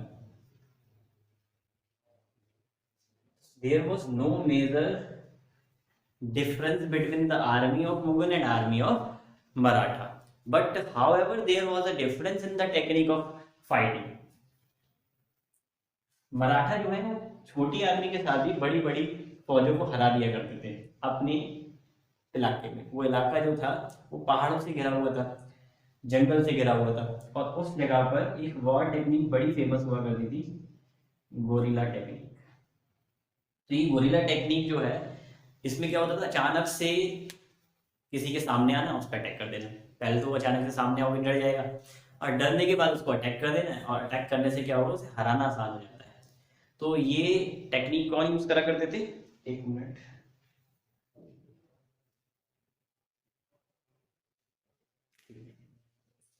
तो ये टेक्निक कौन यूज करा करते थे, ये टेक्निक मराठा यूज करा करते थे। मराठा जो है गोरिल्ला टेक्निक का यूज, गोरिल्ला वॉर टेक्निक का यूज करा करते थे। ये वॉर टेक्निक क्या है, अचानक से आओ, सरप्राइज एंड अटैक। तो जैसे कोई आर्मी आ रही है, अब सामने में कोई नजर ही नहीं आ रहा कोई है, फिर अचानक से पीछे से आ जाओ, दाएं से आ जाओ, बाएं से आ जाओ, कहीं से भी आ जाओ और उनको सरप्राइज कर दो, पहले घेर लो चारों तरफ से। अब आर्मी सोचेगी अब क्या करें, हमने तो सोचा ही नहीं था, हमने तो सोचा था आगे इंतजार कर देंगे हमारा लड़ने के लिए, ये तो कहीं से भी आ गए, सरप्राइज हो जाएंगे वो, और फिर उन पर अटैक कर दिया जाता था। और इस तरीके से मराठा जो है बहुत सारी लड़ाइयाँ जीते। ठीक है, in this manner Maratha one a lot of Wars, lot of territories. Okay, इस ही टेक्निक की वजह से मराठा हारेगी, क्योंकि ये टेक्निक सिर्फ उसी इलाके में यूज करी जा सकती है जहाँ पर जंगल है, जहाँ पर हिली एरियाज है। और एरियाज में आप कैसे, मतलब कि एक मतलब ग्रास लैंड है कोई, या एक प्लेन सरफेस है, वहाँ पर अगर कोई भी खड़ा है तो नज़र तो आएगा ही आएगा, वो चाहे उधर खड़ा हो चाहे दूसरी तरफ खड़ा हो, कहीं पे भी खड़ा हो नज़र तो आएगा ही आएगा। तो वहाँ पर हम सरप्राइज नहीं कर सकते, कोई भी हमें देख सकता है, तो होगा बात करिए। तो वहाँ पर ये टेक्निक बिल्कुल बेकार है, और इस टेक्निक को वहाँ पर यूज़ कर ही नहीं सकते हो, और इस टेक्निक को ही नहीं यूज़ करना था मराठा को। जब ये नहीं कर पाए तो ये हारे। कब हारे, थर्ड बैटल ऑफ पानीपत में हारी है, हम पढ़ेंगे अभी आगे आगे। तो मैं कुछ कुछ फैक्टर्स बताता जा रहा हूँ यहाँ पे, ताकि आप एक दूसरे से इंटरलिंक कर सकें। आगे देखें, यहाँ पे बात क्लियर। इसके अलावा इकोनॉमी,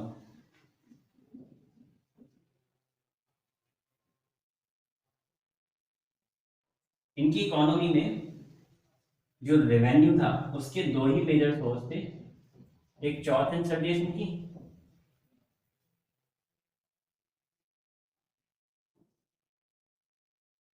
और दूसरा same as most of the rulers used, even Mughals, even other rulers also used, Mysore ने भी यूज करा। वो सिंपल सा लेता, लूट, अटैक एंड लूट। तो अगर रेवेन्यू चाहिए तो एक किंगडम को हरा दो, लड़ाई करके हरा दोगे तो उसके रिसोर्सेज हमें मिल जाएंगे। तो ये दो मेन रिसोर्सेज हुआ करते थे रेवेन्यू के, मराठा के लिए। बात क्लियर। तो इसमें लूट का ही सबसे ज्यादा, मतलब कि कह सकते हैं लूट, और लूट का ही यूज जनरली करा करते थे। ओके, आगे देखते हैं। इकोनॉमी में इनका रेवेन्यू कलेक्शन का तरीका क्या होता था, इनका रेवेन्यू कलेक्शन का तरीका वही हुआ करता था जो कि मुगल्स का हुआ करता था, यानी कि एक पर्सन अपॉइंट होगा, उस पर्सन को रिस्पॉन्सिबिलिटी दी जाएगी, मिलिट्री मेंटेन करो और इसके अलावा रेवेन्यू कलेक्ट करो, दोनों रिस्पॉन्सिबिलिटी दे दी गई। यानी कि जो हमारा मनसबदारी सिस्टम है, या फिर जिसे हम जागीरदारी सिस्टम कहते हैं, मनसबदारी सिस्टम का एक पार्ट, तो जागीरदारी सिस्टम है, वैसा ही इनका सिस्टम हुआ करता था लगभग, बस उसका नाम अलग हुआ करता था। नाम क्या था, सरंजमी सिस्टम। सरंजमी सिस्टम। तो इकोनॉमी में हमें इतना समझना है, बाकी ये एग्रीकल्चर वगैरह पे इतना ध्यान नहीं दिया करते थे। Okay okay. तो रेवेन्यू में चौथ और सरदेशमुखी लूट मेन इनका तरीका है। कलेक्शन के लिए क्या करते थे, सरदेशमुखी सॉरी सरंजमी सिस्टम का यूज करा करते थे टैक्स कलेक्ट करने के लिए, which was similar to jagirdari system. और जागीरदारी सिस्टम के बारे में या जितने भी सिस्टम्स हैं उसके लिए एक पर्टिकुलर वीडियो में मैं डिस्कस करूँगा, जितने भी लैंड रेवेन्यू कलेक्शन सिस्टम्स हैं, ब्रिटिश के भी और मुगल्स वगैरह के भी, ठीक है। और अदर जो है एक कंबाइंड वीडियो बनाऊंगा मैं, जिसमें मराठा, मैसूर, मुगल्स, बंगाल, हैदराबाद या फिर ब्रिटिश ये किस तरीके से रेवेन्यू कलेक्ट करा करते थे और उनकी क्या कमियां थी, क्या उनकी मतलब कि अचीवमेंट, ये सब हम देखेंगे। यहाँ तक बात क्लियर। तो हमने अब क्या पढ़ लिया, हमने एडमिनिस्ट्रेटिव स्ट्रक्चर पढ़ लिया, हमने आर्मी स्ट्रक्चर पढ़ लिया, हमने economy structure of Maratha state पढ़ लिया। अब नेक्स्ट टॉपिक जो हम पढ़ने वाले थर्ड बैटल ऑफ पानीपत।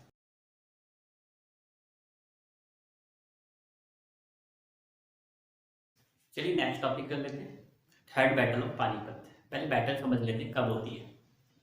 देखिए, एक पर्सन रहता है आगरा में, एक दूसरा पर्सन रहता है मुंबई में, और मुंबई और आगरा वाले पर्सन जो हैं, दोनों पर्सन एक दूसरे से कब लड़ेंगे, आप सोच कर देखिए। क्या ये बिना बात के एक दूसरे को ना जानते हैं ना पहचानते हैं और बस पहुंच जाएंगे, चलो दोनों मिलकर वहां लड़ते हैं? पहले तो कम्युनिकेशन होना चाहिए कि चलो यहाँ पर मिलना है, यहाँ पर हम लड़ाई करेंगे। ओके, हमें जगह डिसाइड करनी पड़ेगी, यहाँ पर जाकर लड़ेंगे हम, तभी हम एक पर्टिकुलर जगह पर लड़ पाएंगे। ऐसा तो नहीं होगा किसी दिन में टहलने निकला, वो भी टहलने निकला, तब शहर मतलब कि टूर पर निकले और एक दिन हम मिले और फिर हम लड़ाई करना शुरू कर दी। कोई ना कोई रीज़न रहा होता है लड़ाई का। पहली बात, पार्टी दोनों एक दूसरे को जानती किसी न किसी तरीके से। ओके, जब बड़ी लड़ाइयाँ हो रही, छोटी बहुत मतलब कि रास्ते में भी लड़ाई हो सकती है, किसी ने कुछ कह दिया हम उससे लड़ जाते हैं। ओके, जनरली हमें नहीं करना चाहिए, लेकिन लड़ाई के जो मेन कारण होते हैं वो क्या होते हैं, दोनों पार्टीज एक दूसरे को किसी न किसी तरीके से जानती हैं, और जानने के बाद एक पार्टी दूसरे को हार्म करना चाह रही है तो दूसरी पार्टी उसको रिटेलिएट करेगी। ठीक है भाई, तू मतलब कि आप हमें हार्म कर, मतलब तू हमें हार्म करना चाह रही है तो मैं भी आपको हार्म करूंगी, ठीक है। यानी कि if you want to fight with us, I am ready to fight with your retaliative. तो ऐसा होता है, हमें पता है। ओके, सो ऐसा ही यहाँ पर होना चाहिए। जो थर्ड बैटल ऑफ पानीपत हो रही है, ऐसा तो नहीं है एक बड़ा किंगडम है मराठा और एक बड़ा अफगान में मतलब की किंगडम है अहमद शाह दुरानी है, अहमद शाह अब्दाली, दोनों सेम पर्सन के नाम है, कि ये दोनों एक दूसरे से ऐसे ही लड़ बैठे। रीजन रहा होगा कुछ ना कुछ। तो रीजन या तो अहमद शाह दुरानी की तरफ से रहा होगा, या अब्दाली कह सकते हैं, या फिर वो रीजन रहा होगा अहमद मतलब कि मराठा की तरफ से। तो आपको क्या लगता है किसकी तरफ से लड़ाई की शुरुआत हुई होगी? लड़ाई की शुरुआत में तो किसने ऐसा कुछ करा होगा जिसकी वजह से लड़ाई शुरू हो गई। तो अगर आप सोच रहे हैं मराठा ने ऐसा करा है तो सही सोच रहे हैं। तो मराठा आपको पता है हर किसी से पंगे ले रहे हैं। पुर्तगीज से भी इनने जो है राइवलरी क्रिएट कर रखी है, क्योंकि उनके दो पोर्ट को इनने क्या कर लिया, सेल्सट एंड बेसिन जो है उनको दो प्लेसेस जो है उनको इन्होंने सीज कर रखा है, ठीक है, उनको इन्होंने कैप्चर कर लिया है। ओके, ये बात आपको पता है। इसके अलावा जो मराठा है ये अपने नेबरिंग जो स्टेट्स हैं, निज़ाम के स्टेट हो गए, निज़ाम हो गया, मैसूर हो गया, इन सबसे लड़ते रहते हैं। ओके, इन सबसे राइवलरी रहती है क्योंकि एक्सटेंड कर रहे हैं अपनी बाउंड्रीज।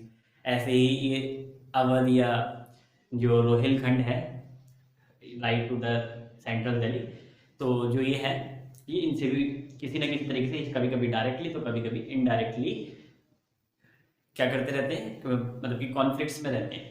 जैसे देखिए किसी दूसरे की मदद कर दी, जाओ उस पर लड़ाई करो, उससे लड़ाई करो, रोहिला की मदद कर दी, रोहिलखंड पर लड़ाई करो, मतलब कि अटैक कर दो। अब इससे क्या हो गया, इससे जो है राइवलरी क्रिएट हो रखी है नेबर्स स्टेट के मतलब कि स्टेट में मराठा के खिलाफ। बात क्लियर। तो राइवलरी किसके बीच में ना, मराठा की राइवलरी सारे के सारे नेबर स्टेट्स में। सेम तरीका आप प्रेजेंट में देख सकते हैं। जैसे प्रेजेंट में अगर मैं इस बात को कनेक्ट करूं, अगर हमारी पाकिस्तान के साथ राइवलरी है जो कि है, हमारी चाइना के साथ राइवलरी है जो कि है, आपको पता है, बांग्लादेश के साथ हमारी फ्रेंडशिप है, नेपाल के साथ फ्रेंडशिप है, लेकिन थोड़ी सी अभी राइवलरी नेस आपको नजर आ रही है। ठीक है, राइवलस नेचर ऑफ नेपाल नजर आ रहा है कुछ टेरिटोरियल डिस्प्यूट्स की वजह से। ओके, भूटान कोई दिक्कत नहीं है, म्यांमार कुछ प्रॉब्लम लगभग नहीं है। ओके, यहाँ तक बात क्लियर। मान लेते हैं ये सभी हमारे दुश्मन बन जाए, कोई भी फ्रेंड ना रहे, तो फिर क्या होगा? तो फिर हो सकता है कि ये सभी एक साथ मिल जाए, चाइना, पाकिस्तान, भूटान, नेपाल, बांग्लादेश और म्यांमार, और फिर ये कर दें इंडिया पर अटैक कर दें। हो सकता है फिर इंडिया जीतेगा या हारेगा? डेफिनेटली इंडिया हारने वाला है। ओके, तो इंडिया को क्या करना चाहिए? इंडिया को गुड डिप्लोमेटिक रिलेशनशिप क्रिएट करनी चाहिए हर किसी नेबरिंग कंट्री के साथ, चाहे वो दुश्मन क्यों ना हो। यानी पाकिस्तान के खिलाफ भी ये नहीं कि हम लड़ाई कर देंगे सीधे, हम उसके साथ एक अच्छा डिप्लोमेटिक रिलेशन क्रिएट करेंगे जिसकी वजह से लड़ाई की स्थिति ना है, क्योंकि लड़ाई से हमेशा नुकसान होता है। वॉर जो है हमेशा लॉस देती है बोथ द पार्टीज को। पार्टीज कितनी भी रिच क्यों ना हो, कितनी पावर की फुल क्यों ना हो, लेकिन इकोनॉमिक और लाइफ का जो नुकसान है, लॉस है, वो दोनों तरफ होता है। ओके, तो ये बात समझनी है आपको, यानी कि हम हिस्ट्री के एक पोर्शन को प्रेजेंट में जो डिप्लोमेटिक रिलेशन है, इंटरनेशनल रिलेशन, उससे कनेक्ट कर सकते हैं। मराठा क्या कर रहे हैं? हर किसी से राइवलरी ले रहे हैं। ये अपने नेबरिंग जो भी है, निज़ाम है, मैसूर है, पुर्तगीज जो हो गए, उनसे भी राइवलरी क्रिएट कर रखी है। और पंजाब मतलब कि मुगल्स जो है, मुगल्स को तो इन्होंने डिफीट कर दिया था, हमने भी पढ़ा था 1737 में बाजीराव ने डिफीट कर दिया था, वर्चुअली डिफीट दी थी। किनको वर्चुअल डिफीट? मुगल्स को। मुगल्स जो है पहले ही नादिर शाह ने उनको कंगाल कर रखा है, ठीक है, यानी कि उनके जो वेल्थ है उसको ड्रेन कर रखा है, ओके, लूट के जरिए। अब कमजोर हो चुके हैं मुगल्स। अब मुगल्स के ऊपर अगर अटैक होता है तब ये मराठा की शरण में जाएंगे, मराठा के रिफ्यूज लेंगे कि हमारी मदद करो, ठीक है।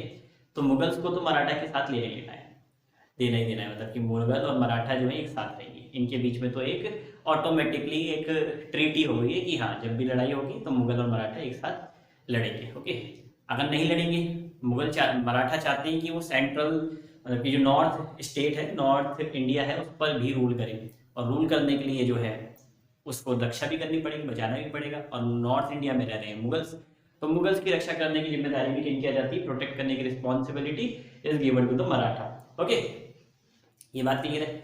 लेकिन निज़ाम जो है वो इसका सपोर्ट नहीं करने वाला, मैसूर जो है वो इसका सपोर्ट नहीं करने वाला। इसके अलावा अगर हम देखें, जो अवध, ये भी एक इंडिपेंडेंट किंगडम बन चुका है, ये भी मदद नहीं करने वाला, क्योंकि डायरेक्टली इनडायरेक्टली उसको भी थ्रेट पहुंचा रहा है। इसके अलावा रोहिलखंड के जो नवाब हैं वो भी मराठा की किसी तरीके से मदद नहीं करने वाले। बात क्लियर? तो मराठा राइवलरस नेबर से चारों तरफ से घिरा हुआ है। बात क्लियर? ओके, और जब ऐसी कंडीशन होती है और वॉर हो जाए तो फिर हारना लगभग निश्चित होता है, और यही थर्ड बैटल ऑफ पानीपत में हुआ। देखिए, अवध और रोहिलखंड जो है ये मुस्लिम कंट्री है, मतलब कि मुस्लिम स्टेट है, इंडिपेंडेंट स्टेट जो बने हुए हैं, मुस्लिम किंगडम। ओके, ये जो है इनकी भी राइवलरी मराठा के साथ है। अफगान जो है उसकी राइवलरी क्रिएट हो जाती है मराठा के साथ। उसका रीजन क्या रहता है? मराठा जब नॉर्थ की तरफ मूव कर रहे हैं तो ये पंजाब से भी होते हुए जाते हैं, और पंजाब को भी क्या करते हैं, पंजाब के जो रूलर है उसको मारकर उसको भी अपने कब्जे में ले लेते हैं, उसको भी कैप्चर कर लेते हैं। लेकिन पंजाब जो है वो किसके रूल में था? वो रूल में था अहमद शाह दुरानी के। अहमद शाह दुरानी और अब्दाली दोनों सेम ही चीजें हैं, ठीक है, दोनों सेम ही नाम है। अब जब आप दूसरे की टेरिटरी में अटैक करेंगे तो उसको तो गुस्सा आएगा, तो फिर अहमद शाह अब्दाली ने सोचा इसको सबक सिखाना चाहिए, Maratha should be given a lesson, है ना, तो should be given a lesson. तो इस लेसन को देने के लिए वो प्लान करता है अटैक कैसे करा जाए, और तभी क्या होता है, इन्विटेशन आ जाता है। कहाँ से? मतलब कि जो नवाब ऑफ अवध हैं और रोहिलखंड है, उनसे इन्विटेशन आ जाता है, भाई ठीक है भाई, एक ट्रीटी कर लेते हैं, मिलकर लड़ते हैं। किसके खिलाफ? मराठा के खिलाफ लड़ते हैं। और मराठा में मुगल्स तो शामिल होने ही वाले हैं, ठीक है। एक्चुअल में होने के वाला है, मराठा पे अटैक करने के लिए जो है उसका जो रास्ता जा रहा है वो रास्ता क्या है, यानी कि अगर यहाँ पर अफगान का रूलर है अहमद शाह अब्दाली, ओके, तो वो दिल्ली यहाँ पर है, मान लेते हैं ये दिल्ली। तो जब वो यहाँ से मतलब मराठा पे अटैक करने के लिए आएगा तो इसी रास्ते पे आना पड़ेगा। ऐसा नहीं वो रेगिस्तान से होता हुआ सीधे गुजरात में होता हुआ फिर महाराष्ट्र पहुंच जाएगा, ऐसा तो नहीं करेंगे वो, ठीक है। तो वो किस रास्ते से जा रहे हैं, वो मतलब कि अफगान जो है उस रास्ते से जाएंगे और यहाँ पर ही पड़ेगा पानीपत, ठीक है। और पानीपत में जो है प्लेन ग्राउंड है, एक प्रॉपर बढ़िया सा ग्राउंड है जहाँ पर अच्छे से लड़ाई की जा सकती है, ठीक है। यानी कि एक प्रॉपर बैटल फील्ड है पानीपत। और यहाँ पे पता है हथियार भी मिलते हैं, मतलब कि यहाँ पे बहुत सारे लोग हैं, बहुत सारे पीपल हैं जो इन्वॉल्व हैं in the production of swords और अदर वेपन्स, ठीक है। इनका मतलब कि प्रोडक्शन भी होता है, यानी कि हथियार भी यहाँ से आसानी से मिल जाएंगे पानीपत में, पानीपत के आसपास के इलाकों से। एक प्रॉपर बैटल फील्ड भी है, ठीक है। और यहाँ से इन्हें जाना भी पड़ेगा, अगर दिल्ली पहुंचना चाहते हैं पहले दिल्ली को कब्जे में करेंगे फिर मराठा पे अटैक करेंगे, तो यहाँ से अफगान को होते हुए जाना ही पड़ेगा, समझ आ रही बात। और जब वो यहाँ से जाएंगे पानीपत पे, एक तो तरीका है दिल्ली जो है उनको पानीपत पे रोक लें, मुगल्स जो है उनको कहाँ रोक लें, पानीपत पे रोक लें। और दूसरा तरीका है उन्हें वो दिल्ली में आने दें और हार जाए और सारी चीजें मतलब कि दिल्ली पर अफगान का कब्जा होने दें। तो मुगल क्या सोचते हैं, चलो इनको पानीपत पे रोकें, वहीं पर लड़ाई करेंगे तो अच्छा ग्राउंड है। अब क्योंकि मुगल्स वीक हैं तो ये किसके रिफ्यूज में जाते हैं, ये मुगल्स के रिफ्यूज में जाते हैं। यहां से तो ये रास्ता है ही नहीं, तो मुगल्स के रिफ्यूज में जाते हैं। अब मुगल्स के रिफ्यूज सॉरी ये मराठा के रिफ्यूज में जाते हैं। मुगल्स कहाँ जाते हैं, मराठा के रिफ्यूज में जाते हैं। Mughals goes in refuse of Maratha. Maratha क्या करते हैं, मराठा इससे काफी दूर है, दिल्ली से महाराष्ट्र काफी दूर है, आपको पता है। तो उनका रास्ता है वो किसी ने मतलब कि अपनी वो जो सप्लाई करेंगे वेपन्स की, फूड की सप्लाई करेंगे, तो एक लंबे रास्ते से करना पड़ेगा। आप कहेंगे कि इनने बीच में भी तो जीत रखे होंगे अपने किंगडम्स, वहां से सप्लाई कर लेंगे, वहां से वेपन्स है, वहां पे फूड है, वो सब ऑब्टेन कर लेंगे। इनकी मदद कोई क्यों करेगा, पहली बात मराठा से तो सब जो है मतलब कि उनके अगेंस्ट है मराठा के, क्योंकि ये लूट करते हैं, उनका एडमिनिस्ट्रेटिव सिस्टम अच्छा नहीं है, जुडिशियल सिस्टम अच्छा नहीं है, ओके। और एक चीज और, इन्होंने कोई सेंट्रल अथॉरिटी क्रिएट नहीं कर रखी है हर रीजन में। इन्हें जीता, रीजन को जीता, एक्सपेंड करा, but there was no central administrative policy और administrative authority in these region, कोई था ही नहीं ऐसा। तो इसलिए इन पर्टिकुलर रीजन से, बीच में किसी रीजन से फूड या फिर वेपन्स की सप्लाई नहीं हो सकती थी। बात क्लियर। लड़ाई होनी पानीपत में है, क्यों होनी है, क्योंकि अफगान जो आएंगे वो खैबर पास से होते हुए, खैबर पास से होते हुए कहाँ आएंगे, खैबर पास से होते हुए आना पड़ेगा उन्हें और दिल्ली की तरफ ही आना पड़ेगा, रास्ता यही है। क्योंकि यहाँ पर शेर शाह सूरी ने एक रास्ता तैयार करा था काफी बड़ा, जिसको ग्रैंड ट्रंक रोड के नाम से जाना जाता है। और वो रास्ते के में पानीपत दिल्ली भी पड़ते हैं, तो इस रास्ते तो आना ही पड़ेगा। और इसके अलावा दिल्ली क्योंकि सेंट्रल अथॉरिटी है तो ये ज़्यादा अट्रैक्ट करती है, सबसे पहले जो भी इन्वेडर्स होंगे उनको अट्रैक्ट करती है, तो सबसे पहले वो यहीं पर आते हैं, इस रास्ते से आते हैं। बात क्लियर, ये वेल नोन पाथ है, यहाँ तक बात क्लियर। आगे देखते हैं। तो पानीपत पर बैटल्स क्यों हुई, हमने पहले ये देख लिया, क्योंकि ये एक बैटल, यानी कि हमने अभी देखा है रीजन जिसकी वजह से battles, numerous battles were fought at Panipat, क्योंकि ये गुड ग्राउंड है, good ground of battle provide करता है। फिर हमने देखा यहाँ पर मैन्युफैक्चरर ऑफ वेपन्स, इसके आसपास के इलाके में मैन्युफैक्चरर ऑफ वेपन्स रहते हैं, वेपन्स बनाने वाले इसी के रास्ते में रहते हैं, मतलब कि इसके आसपास ही रहते हैं। Near the central authority, central authority जो है यानी कि दिल्ली, उसके नियर ही पानीपत, एक रीजन ये हो सकता है। इसके अलावा construction of grand trunk road, जो कि दिल्ली से होता हुआ जाता है, ट्रंक रोड, ये डायरेक्टली जो नॉर्थ वेस्ट से आने वाले इन्वेडर्स हैं उनको डायरेक्ट रास्ता देता है, आओ दिल्ली में इसी रास्ते से आएंगे, और उसके रास्ते में पानीपत भी पड़ेगा, इसलिए पानीपत पर सारी बैटल्स हुई, ठीक है। इसके अलावा जो है और क्या बता सकते हैं पानीपत पे हुई है रीजन, एक रीजन ये भी बताया जा सकता है कि पानीपत जो है, ये मैंने बता दिया, सेंट्रल अथॉरिटी के नियर है। इसके अलावा और क्या बता सकते हैं, अभी मुझे इतनी याद आ रही। तो ये हम क्या बता सकते हैं, पानीपत पर सारी बैटल्स क्यों हुई उसके रीजंस बता सकते हैं। बात क्लियर। ठीक है, तो हमने ग्राउंड देख लिए, रीजन देख लिए जिसकी वजह से numerous battles were fought at Panipat. अब हम देखेंगे पानीपत पर जो बैटल्स हुई उसमें कौन कौन सी पार्टीज इन्वॉल्व थी। मैं आगे पीछे करके बता रहा हूँ ताकि अंडरस्टैंडिंग क्रिएट हो सके। ओके, पार्टीज देखते हैं। पार्टीज में मुझे ज्यादा कुछ नहीं बताना। पार्टीज जो है क्यों थी इन्वॉल्व, ये मैंने पहले ही आपको डिस्कशन में बता दिया। एक बार लिख देता हूँ मैं नाम, आपको समझ आ जाएगा। देखिए, जो नॉर्थ वेस्ट से आने वाले इन्वेडर्स थे उसमें था अफगान, मतलब कि अहमद शाह अब्दाली, यानी कि अफगानी थे वो, अफगानी। ठीक है, यानी कि अहमद शाह दुरानी, या तो हम इसे दुरानी बोलेंगे या फिर अब्दाली, दोनों का मीनिंग सेम है, चाहे दुरानी बोलो या फिर अब्दाली। ये two of the same name of, मतलब कि टू नेम्स हैं ऑफ द सेम पर्सन। बात क्लियर? ओके। इसके साथ एक पार्टी और थी, रोहिलखंड के नवाब, रोहिलखंड की इसी में था, अफगान रोहिलखंड प्लस अवध। ये जॉइंट हैंड करते हैं, यानी कि एक साथ मिलते हैं एक अलायंस के जरिए। ठीक है, ग्रैंड अलायंस कह सकते हैं इनको। तो अफगानिस्तान, रोहिलखंड और अवध, अवध के नवाब, रोहिलखंड के नवाब, और जो मतलब कि किंग है, रूलर है किसका, अफगान का, अहमद शाह अब्दाली, ये तीनों मिलते हैं एक दूसरे के साथ। क्यों मिलते हैं? ये मिलते हैं इस्लाम की वजह से। इस तीनों इस्लामिक स्टेट है, तो ये तीनों ज्वाइंट हैंड करते हैं और इस वॉर को एक इस्लामिक वॉर बना देते हैं। ठीक है, क्या बना देते हैं कि वॉर ऑफ इस्लाम ही हम एक साथ लड़ेंगे। लेकिन एक्चुअल में यही रीजन नहीं है, मैंने बताया आपको। अवध भी परेशान है मराठा से, रोहिलखंड भी परेशान है। ठीक है, क्यों परेशान है? एक्सपेंशनिस्ट पॉलिसी ऑफ मराठा की वजह से, और उनकी जो डायरेक्टली और इनडायरेक्टली वो उनको अटैक करवाते रहते हैं, इसकी वजह से। इनके साथ लड़ाई किसकी होती है? मुगल्स की प्लस मराठा। तो आप कहेंगे एक्चुअल में लड़ाई तो मुगल मराठा के साथ हो रही थी, मुगल्स के साथ क्यों हो रही है? क्योंकि अटैक दिल्ली सल्तनत, दिल्ली पर होता है, सॉरी। ठीक है, तो दिल्ली पर क्योंकि अटैक हो रहा है, तो दिल्ली की रक्षा करने के लिए कौन आएगा?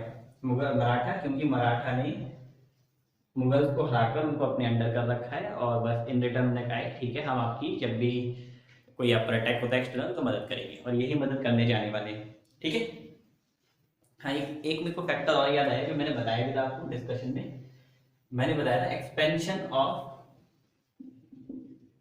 Maratha towards north. नॉर्थ की तरफ जो मराठा का एक्सपेंशन हो रहा था, और एक्सपेंशन में जो उन्होंने पंजाब को एक्सप्लॉइट करा, पंजाब के मतलब रूलर्स को किल कर कर उस पे रूल करने की कोशिश करी, उसको अपने मतलब उसको कैप्चर करने की कोशिश करी, ये भी एक रीजन था जिसकी वजह से पानीपत पर ये battle, third battle of Panipat fought हुई। बात क्लियर? ओके। तो मैं यही बता रहा था आपको, मराठा जो है इसमें इन्वॉल्व क्यों? क्योंकि इन्हें पंजाब पर अटैक करा है। पंजाब पर अटैक करने की वजह से, पंजाब क्योंकि under direct control of Ahmad Shah Abdali था, तो उसको फिर वो फ्यूरियस हो गया इसकी वजह से। So because of this reason, तो इस रीजन की वजह से क्या हुआ, Ahmad Shah Abdali launch the war against Maratha and Mughals together. ठीक है, विद एन अलायंस, अलायंस के साथ, अलायंस इनके बीच में थी रोहिलखंड अवध के साथ। ठीक है, यहाँ तक बात क्लियर? तो ये मेजर पार्टी, तो पार्टीज क्लियर हो गई। पार्टी क्यों एक साथ जुड़ी ये भी मैंने बता दी, जो स्टार्टिंग में मैंने आपको कहा था, ये क्वेश्चन थे हमारे। तो ये क्वेश्चन का जवाब भी मिल गया कि हाँ, ये तीनों पार्टीज क्यों जुड़ी, ये दोनों पार्टीज क्यों जुड़ी, बैटल पानीपत पर ही क्यों हुई। इसमें हमने कुछ रीजन देखे जो कॉमन रीजन है, जनरल रीजन, और एक पर्टिकुलर रीजन देखा जिस जो किससे रिलेट करता है, थर्ड बैटल ऑफ पानीपत से रिलेट करता है, कि ये third battle of Panipat Panipat में ही क्यों हुई। ये मुगल्स जो मराठा है उसके ग्वालियर में क्यों नहीं, नागपुर में क्यों नहीं, या उनके आसपास के इलाके में क्यों नहीं हुई, इसका रीजन भी हमने जान लिया। अब इसके बाद देखते हैं सिग्निफिकेंस क्या है इस बैटल की। इसको रब कर देता हूं। तो हमने कौन कौन से टॉपिक कर लिए? हमने पार्टीज देख ली, हमने रीजंस देख लिए। ठीक है, अब हम देखेंगे सिग्निफिकेंस, और उसके बाद कॉजेस, और इस तरीके से हम अपनी इस वीडियो पार्ट को कंप्लीट करेंगे। देखते हैं जरा सिग्निफिकेंस।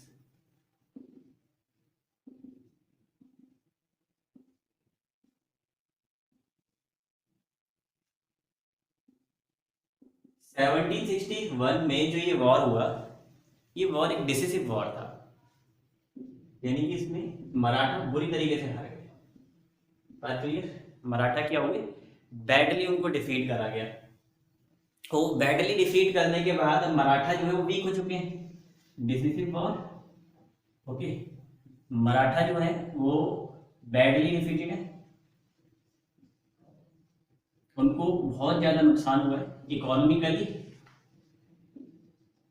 इकोनॉमिकली तो नुकसान हुआ ही हुआ है, और पॉलिटिकली भी हुआ है। ओके,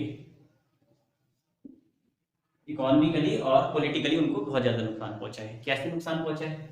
इकोनॉमिकली यानी कि रिसोर्सेज तो बहुत ज्यादा यूज होते ही हैं जब भी वॉर होती है, तो इकोनॉमिकली नुकसान हुआ है। और पॉलिटिकली कैसे? इनके बहुत सारे ग्रेट लीडर्स, इकोनॉमिकली के लिए मैंने बताया रिसोर्सेज का नुकसान, और पॉलिटिकली बताया लीडर्स जो थे, गुड आर्मी कमांडर्स थे, half of the army, more than half of the army commanders dead हो गए थे। पॉलिटिकली हुआ है। मिलिट्री के नजरिए से देखें हम तो, यानी कि आर्मी के सेंस में देखें तो इनको उसमें भी नुकसान हुआ है। इनकी मिलिट्री भी अब 50,000 से ज्यादा, इनके जो 50,000 से ज्यादा सोल्जर थे वो इसमें मारे गए थे।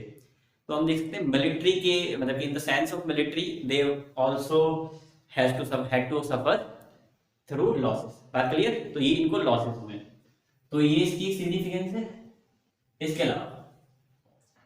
इसके अलावा हम ये बता सकते हैं, ये बात एक क्लियर हो गई कि मराठा जो है, जो कि हमें एक्सपेंड करते हुए नजर आ रहे थे, Marathas were appeared that they were expanding, क्या हो रहे थे, वो एक्सपेंड हो रहे थे, and they are going to be the pan Indian ruler.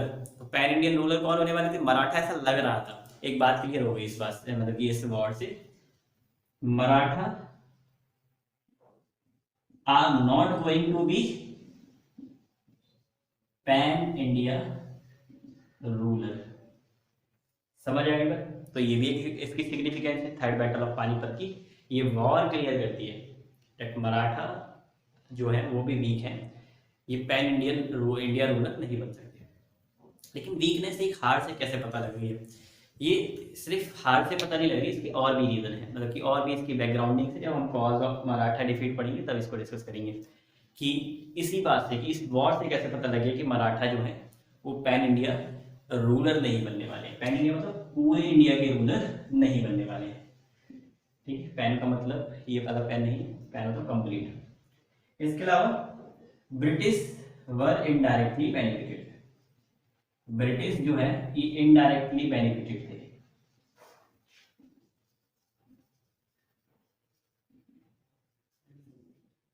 British को इनडायरेक्ट बेनिफिट मिला। इनडायरेक्ट बेनिफिट कैसे मिला? देखें, अगर मैं किसी से लड़ाई करता हूँ और मेरे को चोट लग जाती है, ठीक है, चोट लग गई मुझे, अब मैं जो है सही से वर्क नहीं कर पाऊंगा अपने, और दूसरी वॉर के लिए मैं मतलब दूसरी वॉर नहीं लड़ सकता, मैं दूसरी लड़ाई नहीं कर सकता। मेरे से कमजोर भी आ जाएगा, यानी कि मेरी चोट लगने से पहले जो मेरे से कमजोर था वो भी आ जाएगा, और वो मुझे धमकाएगा, तो मैं कुछ नहीं कर सकता क्योंकि मेरे को चोट लगी हुई है, मैं उठ नहीं सकता हूँ, मैं हाथ पैर सही से मूव नहीं करा सकता हूँ अपने। तो क्या होगा? तो फिर मैं उसके खिलाफ नहीं लड़ पाऊंगा, मैं उससे भी हार जाऊंगा। ठीक है, अभी तक मराठा इतने स्ट्रांग थे कि ब्रिटिश उनको चैलेंज नहीं कर पा रहे थे, लेकिन जैसे ही 1761 का वॉर हुआ, थर्ड बैटल ऑफ पानीपत हुई, तो मराठा की कमर टूट गई कह सकते हैं, और मराठा वीक हो गए। इसकी वजह से ब्रिटिश को इनडायरेक्ट बेनिफिट मिला। नाउ दे कैन, मतलब कि they are in a situation, they are in a position that they can come over, they can come over, sorry, Maratha, they can come over Maratha, okay, they can rule over Maratha। इस condition में पहुंच गए थे। हालांकि ऐसा हुआ नहीं कि नहीं उन्होंने तुरंत मराठे के खिलाफ वॉर कर दिया, उनको हरा दिया, हरा वो फिर भी नहीं पाए शुरुआत में, स्टार्टिंग, क्योंकि इसके भी कुछ रीजन थे, भी हम डिस्कस करेंगे।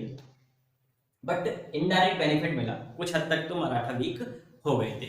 बात क्लियर? और ब्रिटिश को बहुत सारी बातें पता लगी मराठाओं के बारे में, कि किस तरीके से इनके बीच में इंटरनल डिस्प्यूट्स चल रहे हैं, कॉन्फ्लिक्ट चल रहे हैं। ये भी बेनिफिट किसको मिला? ब्रिटिश को मिला। इंटरनल डिस्प्यूट्स के बारे में हम अभी पढ़ेंगे जब कॉज ऑफ मराठा डिफीट पढ़ेंगे। कॉज ऑफ मराठा डिफीट में एक पॉइंट आएगा जिसमें कहेंगे इंटरनल डिस्प्यूट्स, और इंटरनल डिस्प्यूट की जानकारी थर्ड बैटल ऑफ पानीपत के बाद ब्रिटिश को मिल चुकी थी और उनको पता लग गया मराठा को भी हराया जा सकता है because there is no unity और इंटेग्रिटी, इंटेग्रिटी नहीं है मराठा सरदार के बीच में। ठीक है, तो इनडायरेक्ट बेनिफिट मिला। सिग्निफिकेंस में हमें इतना पढ़ना था तो हमने सिग्निफिकेंस भी पढ़ ली। अब हमें क्या देखना है, अब हमें देखना है cause of Maratha defeat, causes of Maratha defeat. कौन कौन से कॉजेस थे मराठा डिफीट के, ये देखते हैं।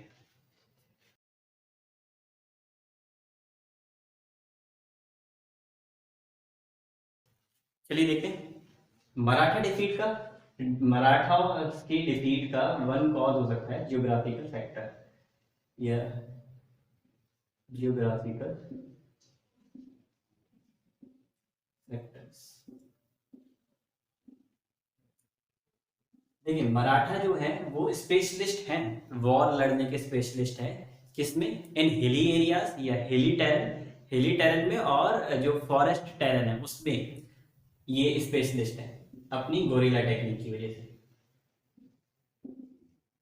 तो गोरिल्ला टेक्निक की वजह से कहाँ लड़ सकते हैं, ये टेक्निक जो है गोरिल्ला टैग जो है ये कहाँ के लिए अप्रोप्रिएट है, हिली टेरन, हिली एंड फॉरेस्ट टेरन। ठीक है, इनके लिए तो ये अप्रोप्रिएट है। इसके अलावा अगर प्लेन एरिया में इस टेक्निक का यूज करोगे तो बुरी तरीके से हार जाओगे।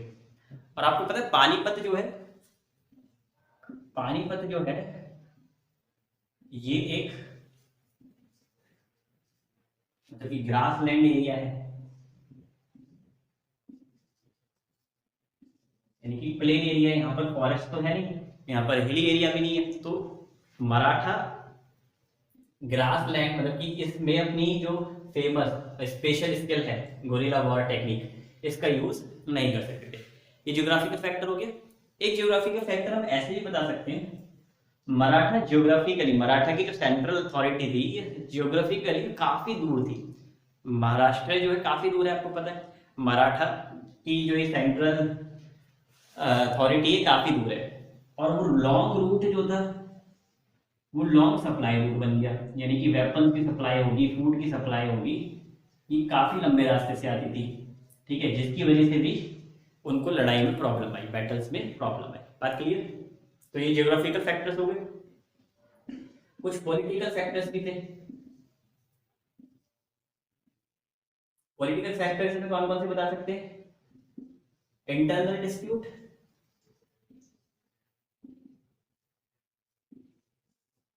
इंटरनल वॉर जो है इंडिया में जितने भी रूलर्स हुए हैं उनके साथ हुए ही हुए हैं। ठीक है, जैसे मराठाओं के साथ भी हुए,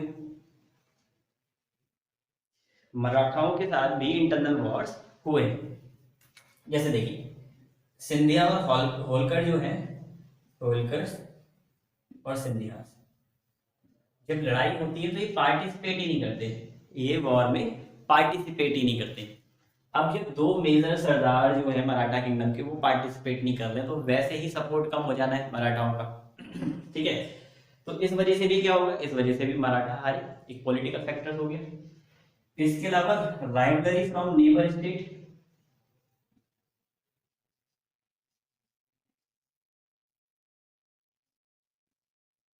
नेबर स्टेट जो है उनसे राइवलरी ले रखी थी इन्होंने।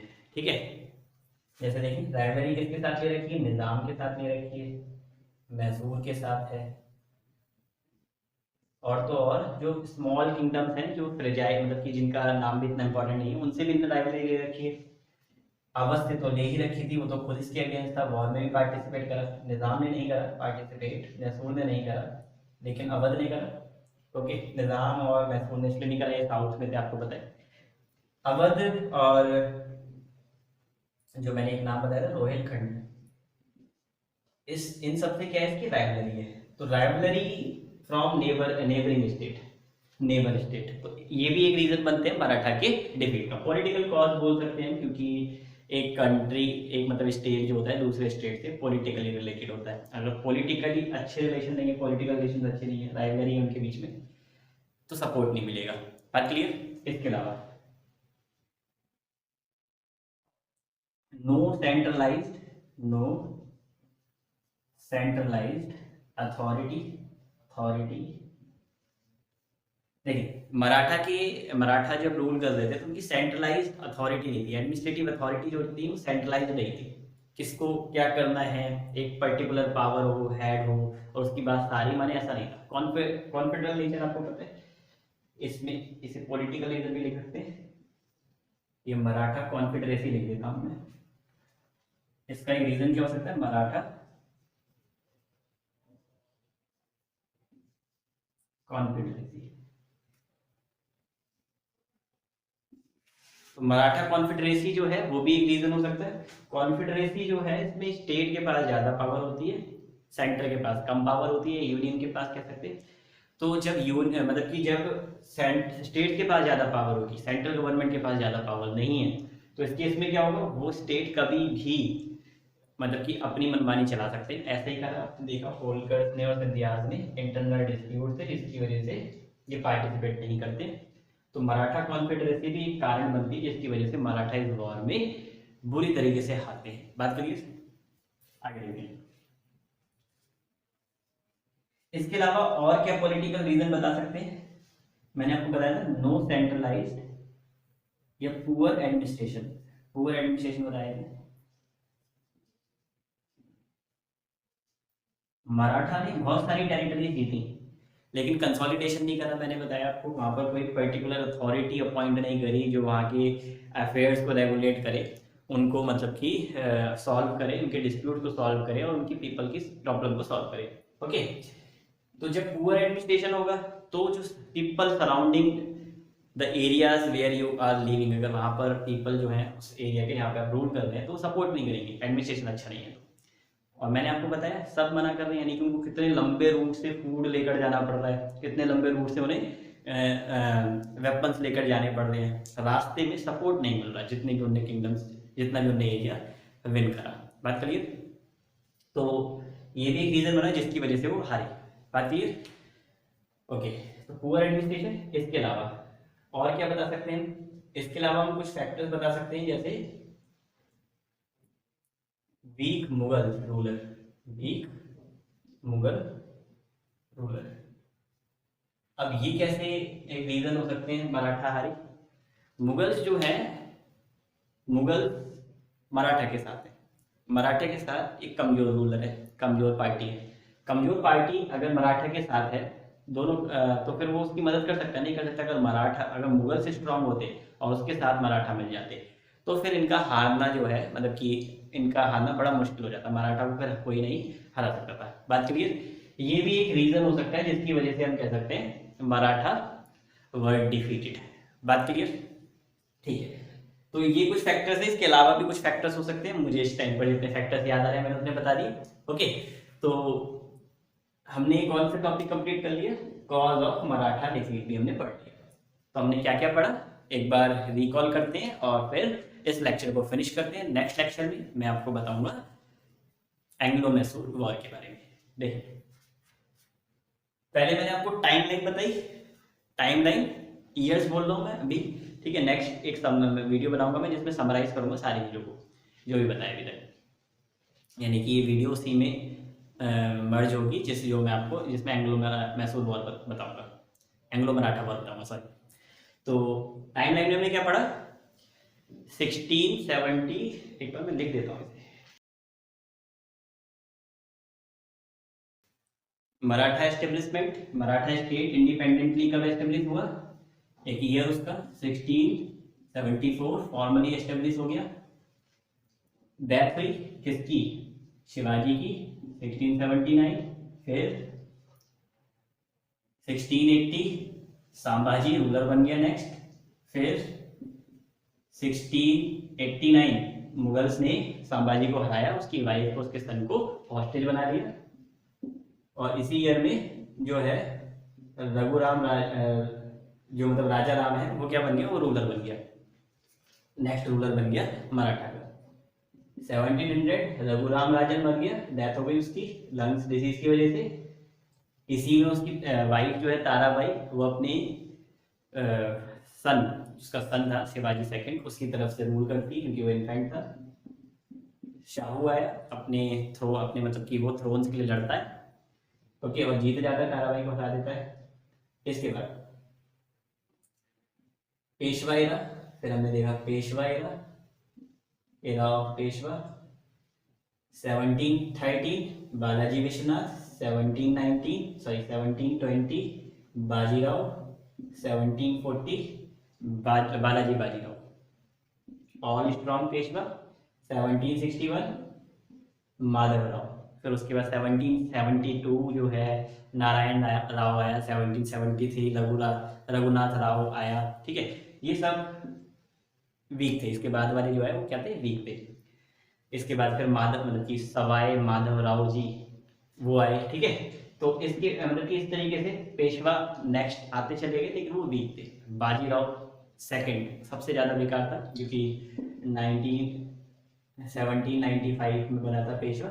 इसके बारे में हमें इतना ज़्यादा डिटेल में नहीं पढ़ना, थोड़ा बेसिक नॉलेज होनी चाहिए। हाँ, वो सबसे बेकार या वर्स्ट हम पेशवा कह सकते हैं 1795 में जो बना। ओके, आगे देखते हैं। यहाँ तक बात क्लियर। फिर हमने क्या देखा, structure, administrative structure of state देखा। एडमिनिस्ट्रेटिव स्ट्रक्चर ऑफ स्टेट में हमने स्ट्रक्चर ऑफ मराठा स्टेट देखा, जिसमें हमने एडमिनिस्ट्रेटिव स्ट्रक्चर देखा। एडमिनिस्ट्रेटिव स्ट्रक्चर में किंग, पेशवा, सरदार। आर्मी देखी, आर्मी मुगल्स जैसी थी, कोई टेक्नोलॉजिकल एडवांसमेंट नहीं था इसमें, गोरिल्ला वॉर के लिए फेमस। इकोनॉमी, सरंजमी सिस्टम और लूट। दो सोर्स, लूट जो है ये एक रेवेन्यू का सोर्स का कलेक्शन का तरीका था, रेवेन्यू का सोर्स था ये। चौथ और सरदेशों की, ये जो कनकर्ड टेरिटरी है वहाँ से कलेक्ट करते थे, और जो अपनी जिस पे मेनली रूल कर रहे हैं वहाँ के लिए सरंजमी सिस्टम था। बात क्लियर। बैटल ऑफ पानीपत 1761 में हुई, 3 पार्टी इन्वॉल्व थी, एनिमी की साइड से और मराठा की तरफ से, मराठा और मुगल्स एक साथ थे। एनिमी मतलब कि जो 3 पार्टीज एक साथ थी, अफगान, इसके अलावा अवध, इसके अलावा रोहिलखंड। ओके, और 2 पार्टी जो थी उनके खिलाफ लड़ रही थी, वो थे मराठा और मुगल्स। ये पढ़ लिया। सिग्निफिकेंस क्या देखी हमने, सिग्निफिकेंस थी मराठा पैन इंडिया रूलर नहीं बनने वाली, क्लियर हो गई बात। ठीक है, ब्रिटिश को इनडायरेक्टली बेनिफिट मिला। और डिसीजन और थी, ये हमने देखी इंपॉर्टेंस में। कॉज ऑफ मराठा डिफीट क्या थे, ये अभी हमने देखे, अभी मैंने रब करे क्या थे। मराठा इंटरनल डिस्प्यूट थे, जियोग्राफिकल फैक्टर्स में कुछ फैक्टर्स देखे हमने, जैसे मराठा जो है मतलब कि लॉन्ग सप्लाई रूट था, और जो गोरिल्ला वॉरफेयर में वो फेमस थे, उनकी स्किल्स थी, स्पेशल स्किल्स थी गोरिल्ला वॉरफेयर में। और गोरिल्ला वॉरफेयर प्लेन सरफेस पर नहीं लड़ा जा सकता था, और वो एक ग्रास लैंड था पानीपत, और वहाँ पर वो नहीं लड़ सकते थे वहाँ पे। ठीक है, वीक मुगल्स, ये भी एक रीज़न हमने देखा। मराठा जो है इंटरनल डिस्प्यूट अभी मैंने बताया, वो भी एक रीज़न था। नेबर कंट्री से जो है rivalry from the neighbour state, ये भी एक रीज़न था। ये कुछ रीजन हमने देखे जिसकी वजह से मराठा हारे। Reason 4, numerous battle fought at Panipat. Panipat पे क्यों बैटल्स लड़ी गई, इसके मैंने आपको रीजन बताया। पानीपत खैबर पास से जब आते थे, तो पानीपत खैबर पास से ही रास्ता था इंडिया में, मतलब कि नॉर्थ वेस्ट से कोई आ रहा है तो खैबर पास से होता है वो इंडिया में आएगा, ये रास्ता था। और रास्ते में क्या पड़ेगा, पानीपत पड़ेगा। राजस्थान से होता हुआ तो नहीं आ सकता, राजस्थान में रेगिस्तान है वहाँ पर, तो आने में मर जाएगा वो। ठीक है, तो सबसे, और जम्मू कश्मीर से होता हुआ आएगा तो वहाँ हिली एरियाज है, तो सबसे अच्छे एरिया कौन सा पड़ता है हमारा, मतलब कि इस पानीपत से होते हुए, यानी खैबर पास से निकलते हुए वहाँ से होते हुए आओ। ठीक है, और हमने देखा कि शेर शाह सूरी ने एक रोड बनाया था, ग्रैंड ट्रंक रोड, और वो रोड नॉर्थ वेस्ट को दिल्ली से जोड़ता था, बल्कि कोलकाता तक भी बाद में इसको एक्सटेंड कर दिया गया था, वहाँ तक भी जोड़ता है। तो इसकी वजह से भी क्या हुआ, एक रास्ता लोगों को पता था पहले से नॉर्थ वेस्ट से आने वालों को। ठीक है, तो उस रास्ते से वो आते थे, तो फिर दिल्ली उसके रास्ते में पड़ता था, और पानीपत भी। इसके अलावा हमने देखा कि पानीपत जो है एक बैटल फील्ड था। ठीक है, अच्छा बैटल ग्राउंड था, इसकी वजह से सारी लड़ाइयाँ पानीपत में लड़ी गई। वहाँ पर बहुत सारे वेपन्स बनाने वाले मैन्युफैक्चरर भी थे। तो ये सब हमने क्या पढ़े, पानीपत पे लड़ाई होने के कारण पढ़े। तो इतना ही आपको इस वीडियो में सीखना था। नेक्स्ट वीडियो में हम बैटल एंग्लो मराठा वॉर के बारे में पढ़ेंगे। ठीक है, थैंक यू।